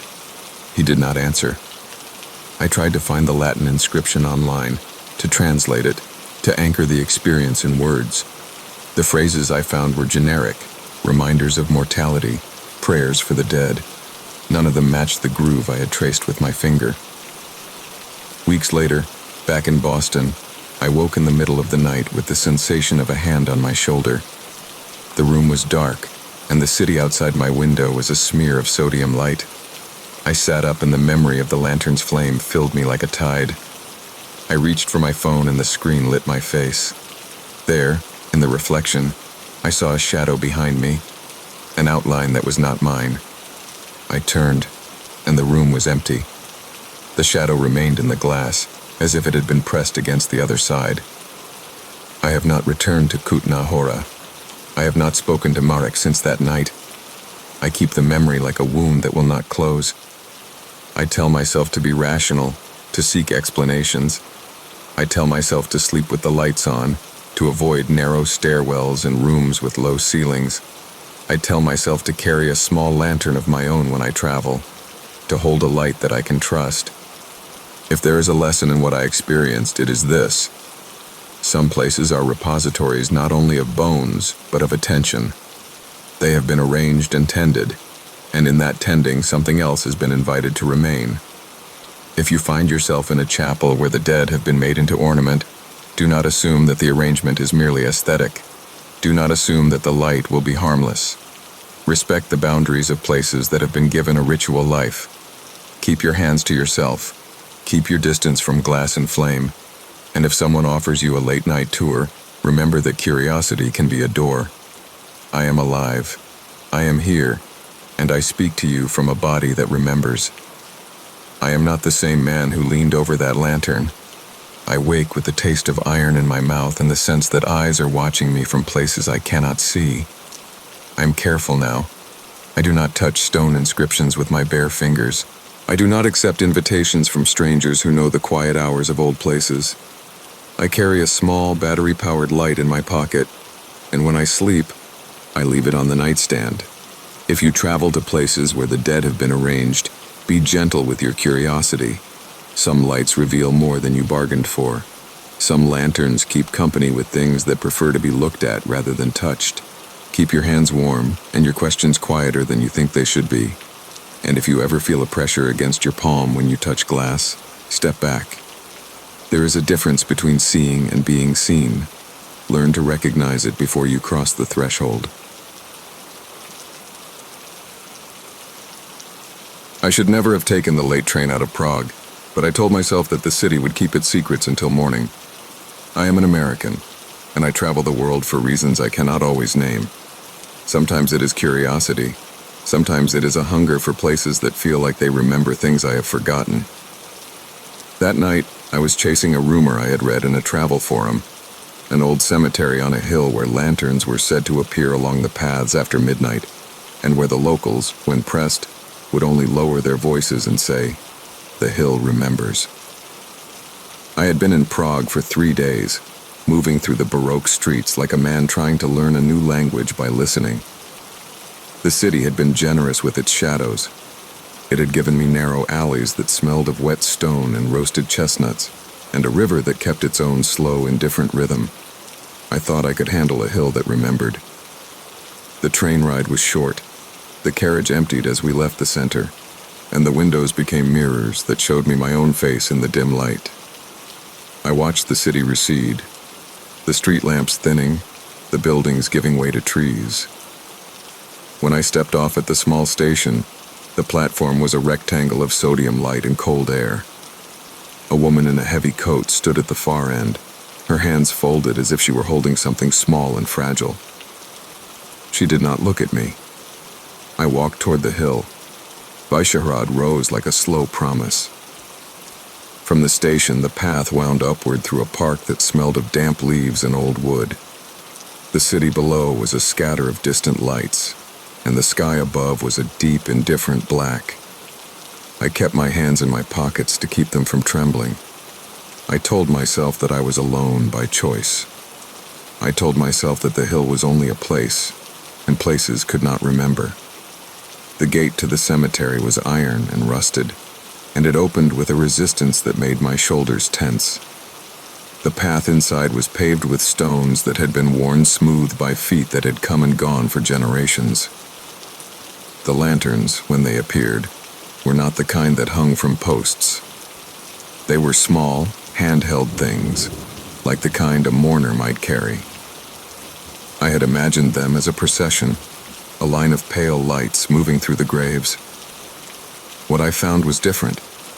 The lanterns were scattered, as if someone had set them down and walked away. They sat on low walls, on toppled headstones, on the steps of crypts. Each lantern held a faint, steady glow that did not flicker. The light was not warm. It was the color of old paper left in a drawer. I moved slowly, because speed felt like an admission of fear. The air was thick with the smell of earth and the faint metallic tang of old iron. My breath came out in small, visible puffs. The lanterns cast long, patient shadows that pooled and stretched across the ground. I reached out and touched the glass of one. It was cool, and the metal frame had the texture of something that had been handled often. Inside, the flame did not move. It was as if the light were a memory of fire rather than fire itself. There were names on the stones. Some were recent, with dates that made me think of people who had died within my lifetime. Others were older, their letters softened by rain and time. I read them aloud to keep my voice from becoming too small. Saying the names made the hill feel less like a place and more like a ledger. I did not expect anyone to answer me. I did not expect the hill to reply. A figure moved between the graves, and for a moment I thought it was a trick of the lantern light. Then the figure stepped into the path. He was an old man, wrapped in a coat that had seen better winters. He carried a lantern in his hand, and when he looked at me, his eyes were the pale gray of river stones. He did not smile. He did not ask me why I was there. He only said in English that had the soft edges of someone who had learned the language late, "You should not be here alone." I told him I was looking for the lanterns. He nodded as if that explained everything. "They come for reasons," he said. "Not for tourists, not for the curious. They come when the hill needs to remember something." "Remember what?" I asked, and the question sounded foolish in the open air. He shrugged. "That is the trouble with remembering. It is not always a single thing. Sometimes it is a name. Sometimes it is a night. Sometimes it is a promise that was never kept." He moved away, and I followed at a distance that felt respectful. He walked with a slow, deliberate gait, as if the stones themselves required negotiation. He stopped at a small family plot, where a low wall enclosed a cluster of graves. The lantern he carried he set on the wall, and then he reached into his coat and produced a small bundle wrapped in cloth. He unwrapped it with hands that trembled slightly, and inside was a photograph. He held it up to the lantern light. The image was black and white, the edges curled. It showed a woman and a child, both smiling in a way that made the old man's face soften. He did not speak for a long time. When he did, his voice was a low thing. "She used to come here with a lantern," he said. "She would leave it on the wall and go home. She said the hill would keep watch. One night she did not come back. I wanted to ask him how long ago that had been. I wanted to ask him if the woman had been his wife, his sister, his daughter. I wanted to ask him if the child in the photograph had grown up. Instead, I asked the question that had brought me there. Do the lanterns remember the people?" He looked at me as if he were measuring my patience. "They remember what is left behind," he said. "They remember the things that people cannot carry. They remember the promises that were not kept." We sat on the low wall until the lanterns around us seemed to breathe in unison. The old man told me about the hill in fragments. He spoke of a time when the city had been quieter, when the river had been a different color. He spoke of a winter when the snow had come early and stayed late, and of a summer when the graves had been overrun with wildflowers. He spoke of a night when the lanterns had multiplied until the hill had looked like a sky fallen to earth. He did not say whether he had been there that night. He did not say whether the woman in the photograph had ever returned. When he finally stood, he placed the photograph back into the cloth and tucked it into his coat. "You should go," he said. "The hill will do what it must. It does not need witnesses." I told him I would leave. I told him I would go back to the city and sleep in a bed that did not remember. But as I walked away, the lanterns seemed to rearrange themselves. A path of light opened before me, not continuous, but a series of small, deliberate placements that led deeper into the cemetery. I told myself that I was being foolish. I told myself that curiosity was a harmless vice. I told myself that the old man had been trying to protect me from my own appetite for stories. The path led to a section of the cemetery I had not expected. The graves here were older, their stones leaning like tired people. The names were in languages I could not read. The lanterns here were closer together, and the light they gave off was thinner, as if the hill had been saving its breath. I walked slowly, and the air felt thicker, as if the night itself had weight. The lanterns cast light on things that were not names. They illuminated small objects left on graves. A child's shoe, a ribbon, a scrap of cloth. Each object seemed to be placed with a care that suggested ritual rather than accident. At the center of this section was a crypt. Its door was ajar, and a lantern sat on the step. The old man had not come this far. I did not know why I moved toward the crypt, only that my feet had their own memory. The door yielded under my hand with a resistance that made me think of lungs filling. Inside, the air was cooler and smelled of stone and old paper. The lantern light revealed a narrow space lined with niches. In one niche, a small wooden box rested. It was plain, the kind of box that held letters or keepsakes. Someone had placed a lantern on top of it, and the light made the wood look like it had been polished by time. I reached for the box. My fingers brushed the lid, and the contact felt like a small electric thing. The lid lifted easily. Inside were letters tied with a ribbon. The handwriting was careful. The ink faded. I read the first letter aloud, because the act of speaking made the words feel less like trespass. The letter was a confession of a promise. It spoke of a man who had left for the war and had promised to return. It spoke of a woman who had waited, and of a child who had learned to count the days by the sound of the river. The letter ended with a line that made my throat tighten. "If I do not come back, bury this with me, so that the hill will remember." I understood then that the lanterns were not merely lights. They were markers. They were the hill's way of keeping a ledger of what people had left behind. They were the hill's way of saying that memory is not a single thing, but a collection of small, stubborn objects and promises. I felt a strange kinship with the people who had left their things here. I felt like a man who had been given a map to a place he had always known in his bones. I stayed until the sky began to pale at the edges. The lanterns did not go out. They simply became less distinct as the world around them brightened. The old man was gone when I left the crypt. The photograph was not on the wall. I walked back down the path with the letters in my pocket, as if I had been entrusted with something that was not mine to carry. The city below was waking. Street vendors were setting up their stalls. The river had resumed its indifferent rhythm.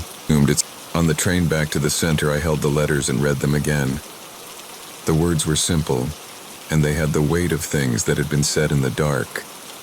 I thought about the old man and the photograph, and the way the lanterns had been placed like punctuation marks in a sentence that the hill had been writing for years. I thought about the promises that people make when they are young, and how those promises become objects when they are not kept. I do not know why I kept the letters. Perhaps I wanted to be part of the remembering. Perhaps I wanted to prove to myself that I had been there. Or perhaps I wanted to carry a small piece of the hill's ledger with me, to see if memory could travel. When I returned to my hotel, I placed the letters on the bedside table and lay awake, listening to the city breathe. The letters were a quiet presence in the room, like a person who had come to sit with me until I fell asleep. In the weeks that followed, I thought of Visegrad often. I thought of the lanterns and the way they held their light without flicker. I thought of the old man and the photograph and the small wooden box in the crypt. I thought about the idea that places can remember and that memory can be a thing you can leave behind. I told myself that I had been lucky to witness it. I told myself that I had been foolish to take the letters. One night, months later, I opened the letters again. The ink had faded a little more, but the words were still legible. I read them aloud in my apartment, because speaking the names made them feel less like relics and more like people. As I read, I felt a presence in the room that was not mine. It was not a presence that demanded anything. It was a presence that had the patience of stone. I told myself that it was only memory, that the letters had a way of filling the air with the weight of what they contained. Then, as if in answer, a small light appeared on the windowsill. It was not a lantern. It was a pale, steady glow, the color of old paper left in a drawer. It did not move. It did not flicker. It sat there, patient and deliberate, as if it had been placed to mark something I had forgotten. I understood in that moment that the hill had found a way to follow me. It had taken a piece of what I had carried and set it down where I could see it. I do not know what the lantern wanted from me. I do not know if it was a warning or a benediction. I only know that memory, once given a place, has a way of traveling. It will find the people who carry its pieces. It will sit on their windowsills and wait. I put the letters back in their box and wrapped them in cloth. I placed the box on the windowsill beneath the light. The lantern did not move. It did not go out. It simply watched, as if the act of watching was itself a kind of remembering. I have since learned that some things are better left where they belong. I have learned that curiosity can be a kind of theft. I have learned that places like Visegrad do not need witnesses. They need keepers. But I am an American who travels, and I am not good at leaving things behind.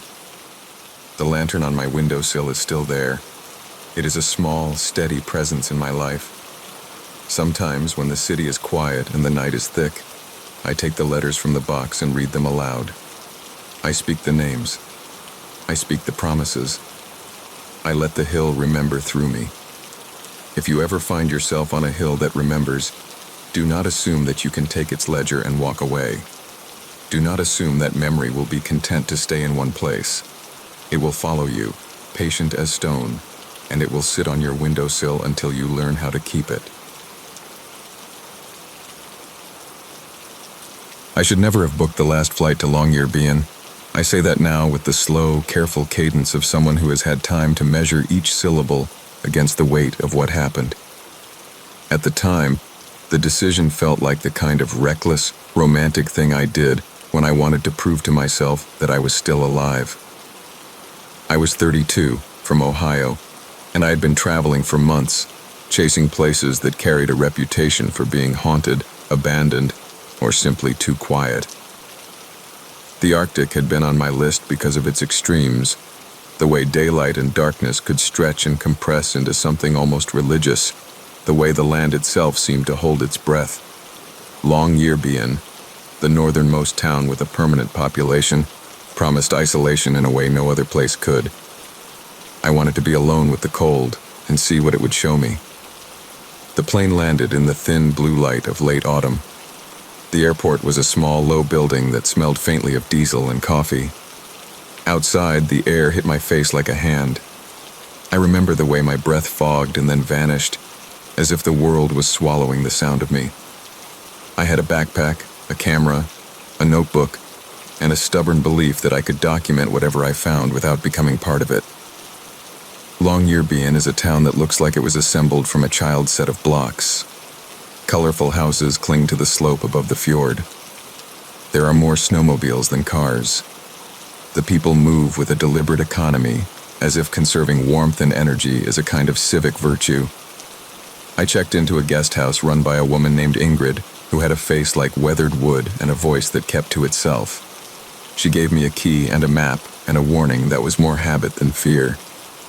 "Don't go out alone after the sun goes," she said. "Not because of the bears, because of the dark." I laughed then, the kind of nervous laugh that tries to turn a warning into a story. She did not laugh back. She only handed me a thermos of coffee and pointed to a small, laminated card with emergency numbers. The card felt thin and fragile in my hand, like a promise that could be folded away. The first days were everything I had hoped for. The town had a hush to it that made my senses feel oversized. Footsteps on packed snow sounded like a presence. The fjord was a sheet of glass, and the mountains were black teeth against a sky that never quite decided whether to be day or night. I walked for hours, taking photographs of empty streets and the skeletal remains of old coal mines. I spoke to a few locals, mostly miners and researchers, who told me stories in the way people tell weather reports, factual, unadorned, and with a kind of resigned humor. They spoke of polar bears and of the way the permafrost sometimes revealed things it had kept hidden. They did not speak of the dark in the way Ingrid had. On the fourth night, the sun slipped below the horizon and did not return. The town entered the polar night, a long, slow descent into a darkness that was not simply the absence of light. It was a presence. It had weight. The first evening of the polar night, I stayed in my room and watched the streetlights blink on like distant stars. The house settled around me. I made notes in my journal about the way the darkness felt like a living thing, pressing against the windows, pooling in corners. I told myself I was being dramatic. I told myself I was a traveler, a documentarian, a man who could observe without being observed. On the second night of the polar night, I woke to the sensation of being watched. It was not a visual thing at first.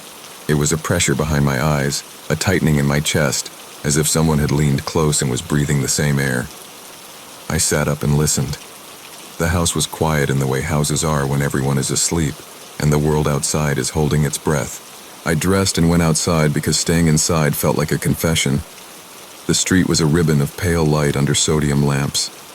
The snow reflected the light in a way that made the world seem both near and impossibly distant. I walked without a destination, letting the town fold around me. The air tasted like iron. My camera hung from my neck, heavy and familiar.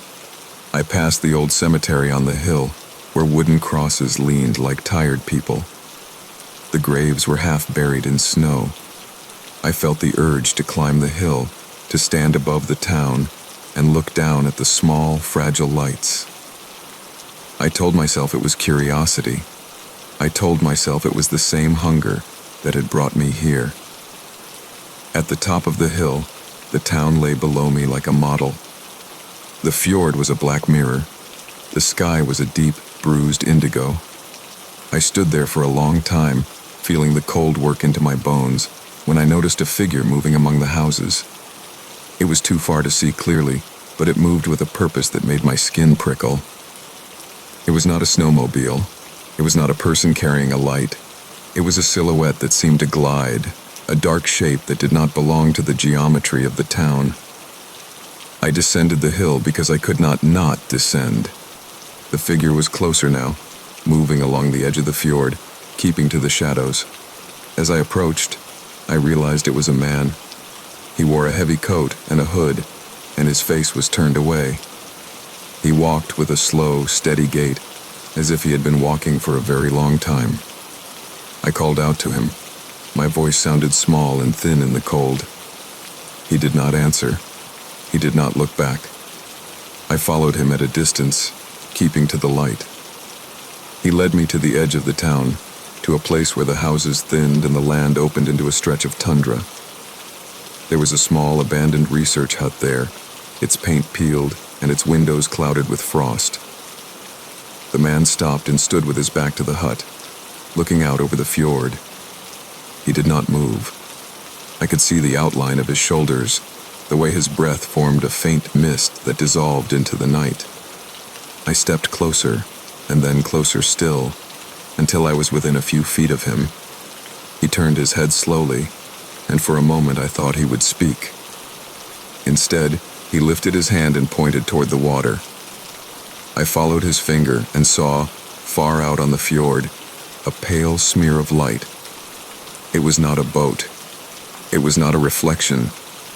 It was a thin, vertical column of light that rose from the surface of the water and reached toward the sky like a needle. The man spoke then, his voice low and rough. "They come when the light goes," he said. "They come from the water." I asked him who he meant. He did not answer. He only looked at me with eyes that were too old for his face. There was a hunger in them, a patient, terrible expectation. He turned and walked away, back toward the town, and I watched him go until he was swallowed by the dark. I should have left then.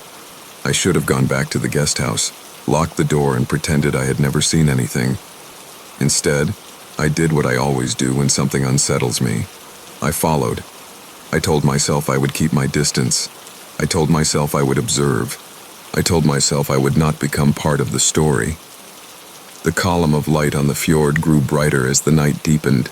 It pulsed with a rhythm that was not mechanical but organic, like the breathing of a sleeping animal.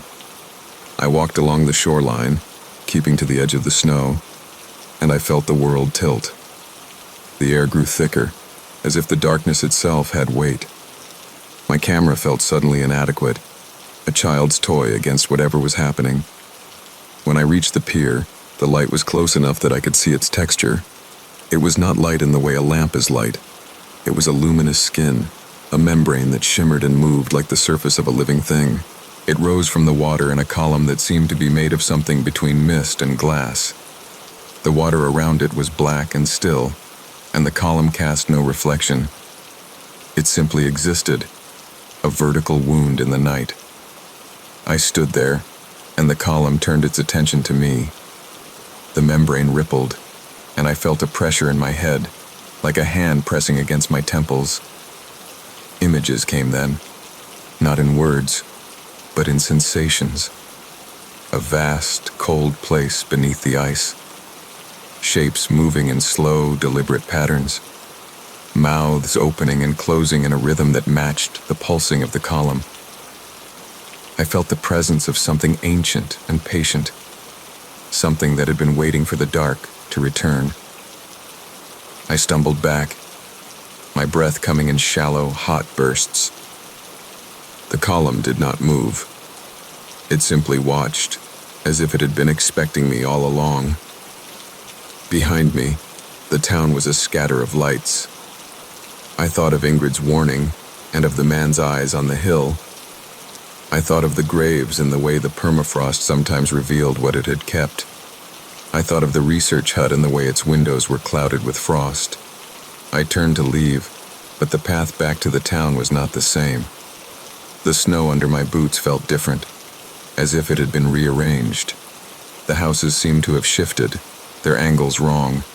The streetlights were farther apart than they had been. I walked faster, and the town did not come. The column of light on the fjord pulsed, and with each pulse the pressure in my head increased. I felt as if something was learning the shape of me. When I finally found the guest house, it was not the guest house I had left. The door was the wrong color. The windows were dark. I pressed my hand to the glass and saw my reflection, pale and small. I knocked, and the door opened a crack. A face peered out, and for a moment I thought it was Ingrid. It was not. The face was too smooth, too blank, like a mask. The person who opened the door smiled, but the smile did not reach their eyes. "You're late," they said. Their voice was the wrong pitch, as if it had been stretched. We were beginning to worry. I pushed past them and ran up the stairs to my room. The key turned in the lock with a resistance that made my arm ache. I closed the door and leaned against it, my heart hammering. The room was the same, and yet it was not. The photographs I had taken lay on the table, but when I looked at them, the images were wrong. The fjord in one photograph had a smear of light that had not been there when I took the picture. In another, the silhouette on the hill was closer, its face turned toward the camera. I tried to sleep, but sleep would not come. The pressure in my head was a constant, insistent presence. I thought of the column on the fjord, and of the man's eyes. I thought of the way the town had shifted. I thought of the graves and the permafrost. I thought of the way the dark had weight. At dawn, or what passed for dawn in the polar night, I left the guest house. The town was quiet in a way that felt like a held breath. The column of light on the fjord was gone. The water was black and ordinary. The houses were where they should be. The man on the hill was nowhere to be seen. I packed my bag and went to the airport. The flight back to the mainland was full of people who spoke in ordinary voices about ordinary things. I sat by the window and watched Longyearbyen recede into the distance, a cluster of colored blocks on a black field. I told myself I had imagined it. I told myself the pressure in my head was the result of cold and fatigue. I told myself I would write about it and that the story would be neat and contained. But the photographs on my camera told a different story. In one, the column of light rose from the fjord like a wound. In another, the man on the hill stood with his back to the town, his hand raised in a gesture that was almost a warning. In the last photograph, taken from the plane as we climbed, the town below had a new shape. There was a dark line where the cemetery had been, a seam in the earth that had not been there before. I keep those photographs in a folder on my laptop. I look at them sometimes, late at night, when the world is quiet and the dark feels like a presence. I tell myself, I will never go back. I tell myself, I will not follow the dark again. But there is a part of me that remembers the way the column pulsed, the way the membrane rippled, the way the pressure in my head taught me the rhythm of something that had been waiting for the light to leave.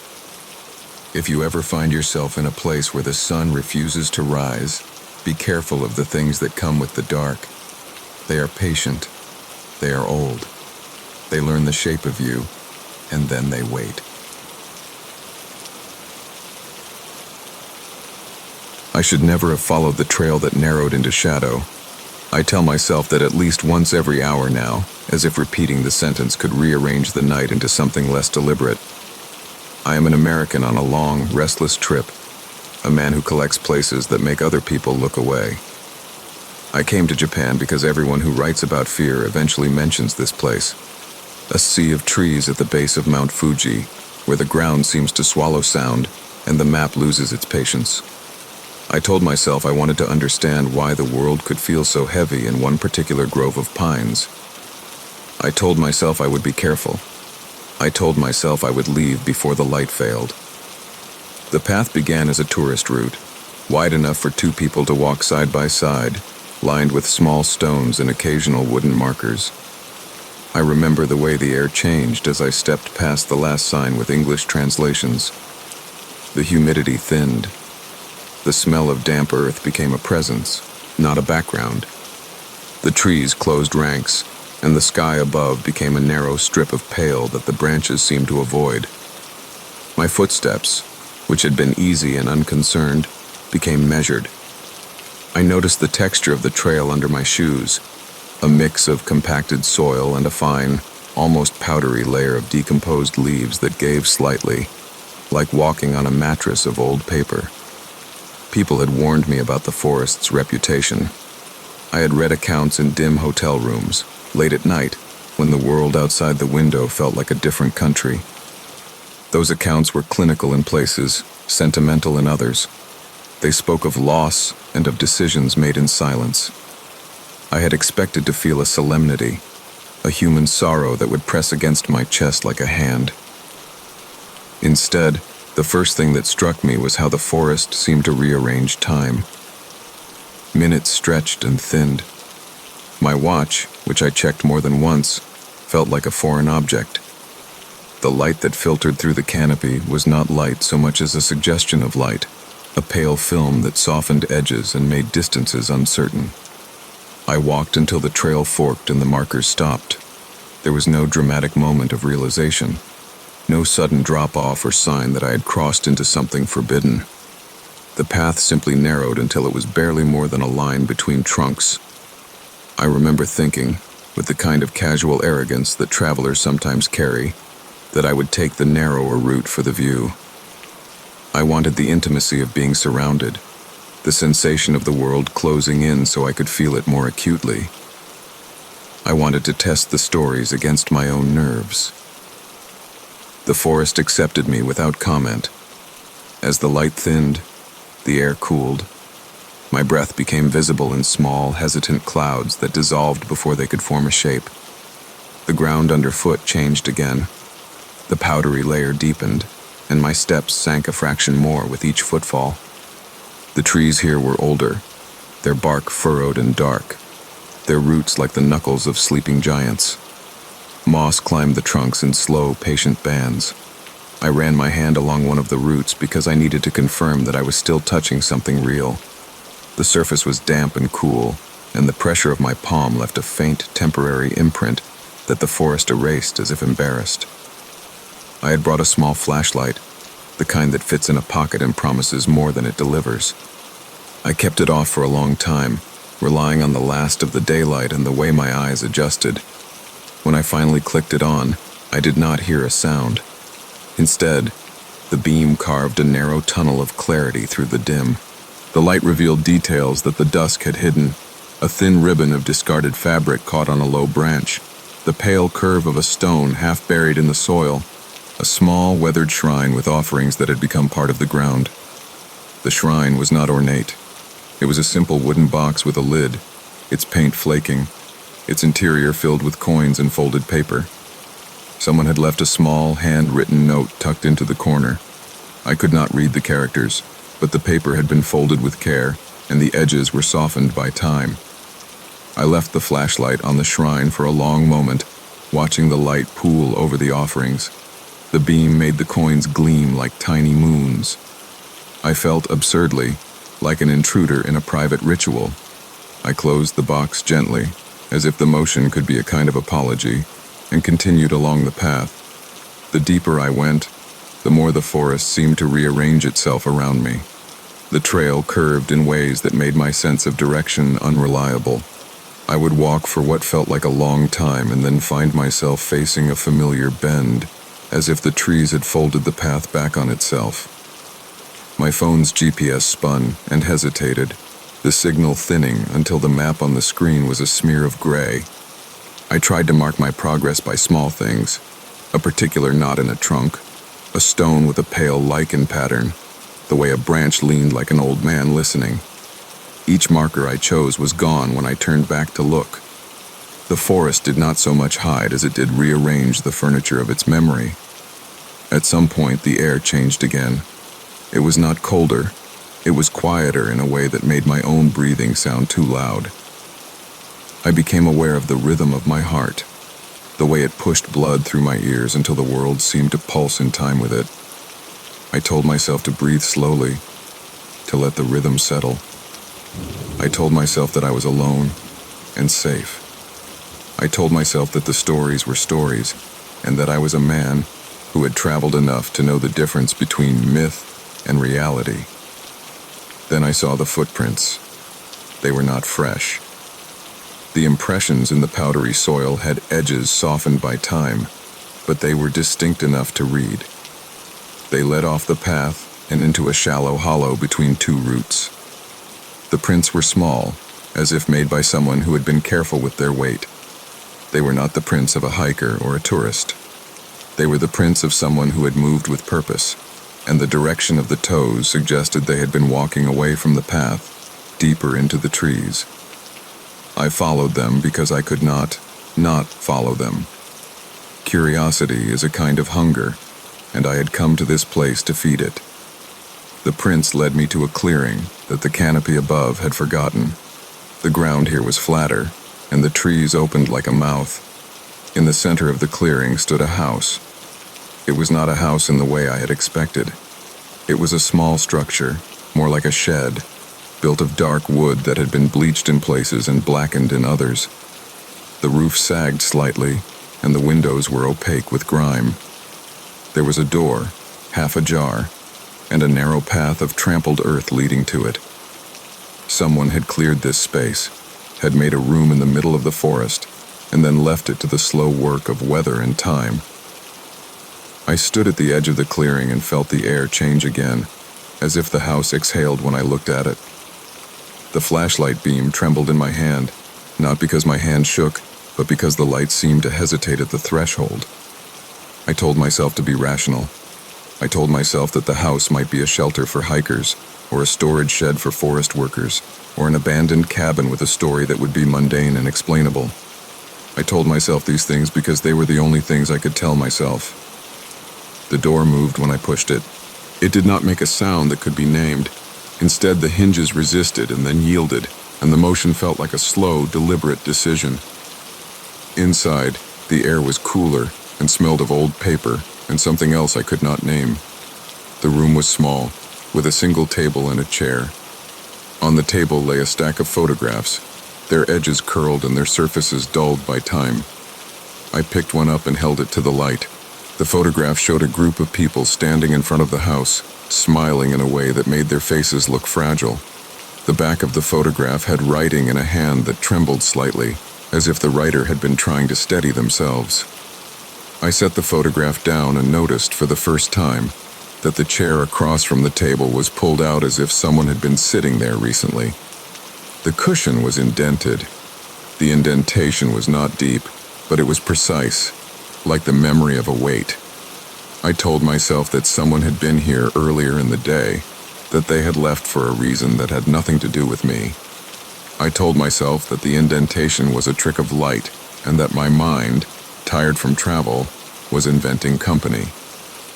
I sat in the chair opposite the indentation because I wanted to test the theory. The cushion gave under my weight in a way that confirmed its softness. I felt the room settle around me. The table was rough under my fingertips. The photographs were warm from being handled. I told myself to breathe and to look at the details. There was a small notebook on the table, its cover worn. I opened it and found pages filled with short entries, dates and names, and small, careful observations. The handwriting changed over time, becoming shakier, the lines slanting as if the writer had been losing their ability to hold the pen steady. One entry caught my eye. It was recent, the ink still slightly raised on the page. The words were simple and precise. They described a feeling of being watched, of footsteps that did not belong to the forest, of a presence that waited in the spaces between trees. The entry ended with a line that was not a sentence so much as a decision. I will not go back to the path. I read the line 3 times. Each time the letters seemed to rearrange themselves, as if the page were trying to tell me something that language could not hold. I closed the notebook and felt a pressure in my chest that was not entirely fear. It was a recognition, a sense that I had stepped into a story that had been waiting for a reader. When I stood, the chair scraped the floor in a way that the room registered as an event. The motion left a small cloud of dust in the beam of my flashlight. I moved to the door and looked out into the clearing. The trees were closer now, their trunks forming a ring. The path I had taken was gone, swallowed by the forest's rearrangement. My phone's screen was black when I checked it. The battery icon was a thin, empty line. I could have left then. I could have turned my back on the house and walked until the trees thinned and the world opened again. Instead, I stepped back into the room and took one of the photographs. I slipped it into my pocket because I wanted to carry a piece of the place with me, because I wanted proof that I had been here and that the house had been real. The forest did not let me leave in a straight line. The path I found was crooked, looping, and at times it seemed to lead me deeper into the trees rather than out. The light outside the canopy had become a distant memory. My flashlight's beam grew narrow and insistent. My breath came in measured pulls. I felt the weight of the photograph in my pocket like a small, secret stone. When I finally emerged from the trees, the sky was a thin strip of gray. The trail I had started on was a faint suggestion. There were no other people. The parking area where I had left my rental car was empty, as if the world had decided to wait for me to finish my wandering. I sat in the car and let the engine run, feeling the vibration through the seat. I looked at the photograph in my hand. The faces in it were familiar in a way that made my skin tighten. One of them looked directly at the camera, and for a moment I felt certain that the eyes in the photograph had followed me as I walked through the forest. I drove away slowly, the road unwinding beneath the tires like a ribbon. The forest receded in the rearview mirror, a dark, patient mass. I told myself that I would not return. I told myself that I had learned what I needed to learn. I told myself that some places keep their stories, and that the best a traveler can do is listen and leave. That night, in a cheap hotel room with the television turned off, I took the photograph out and studied it again. The faces were the same, but the background had shifted.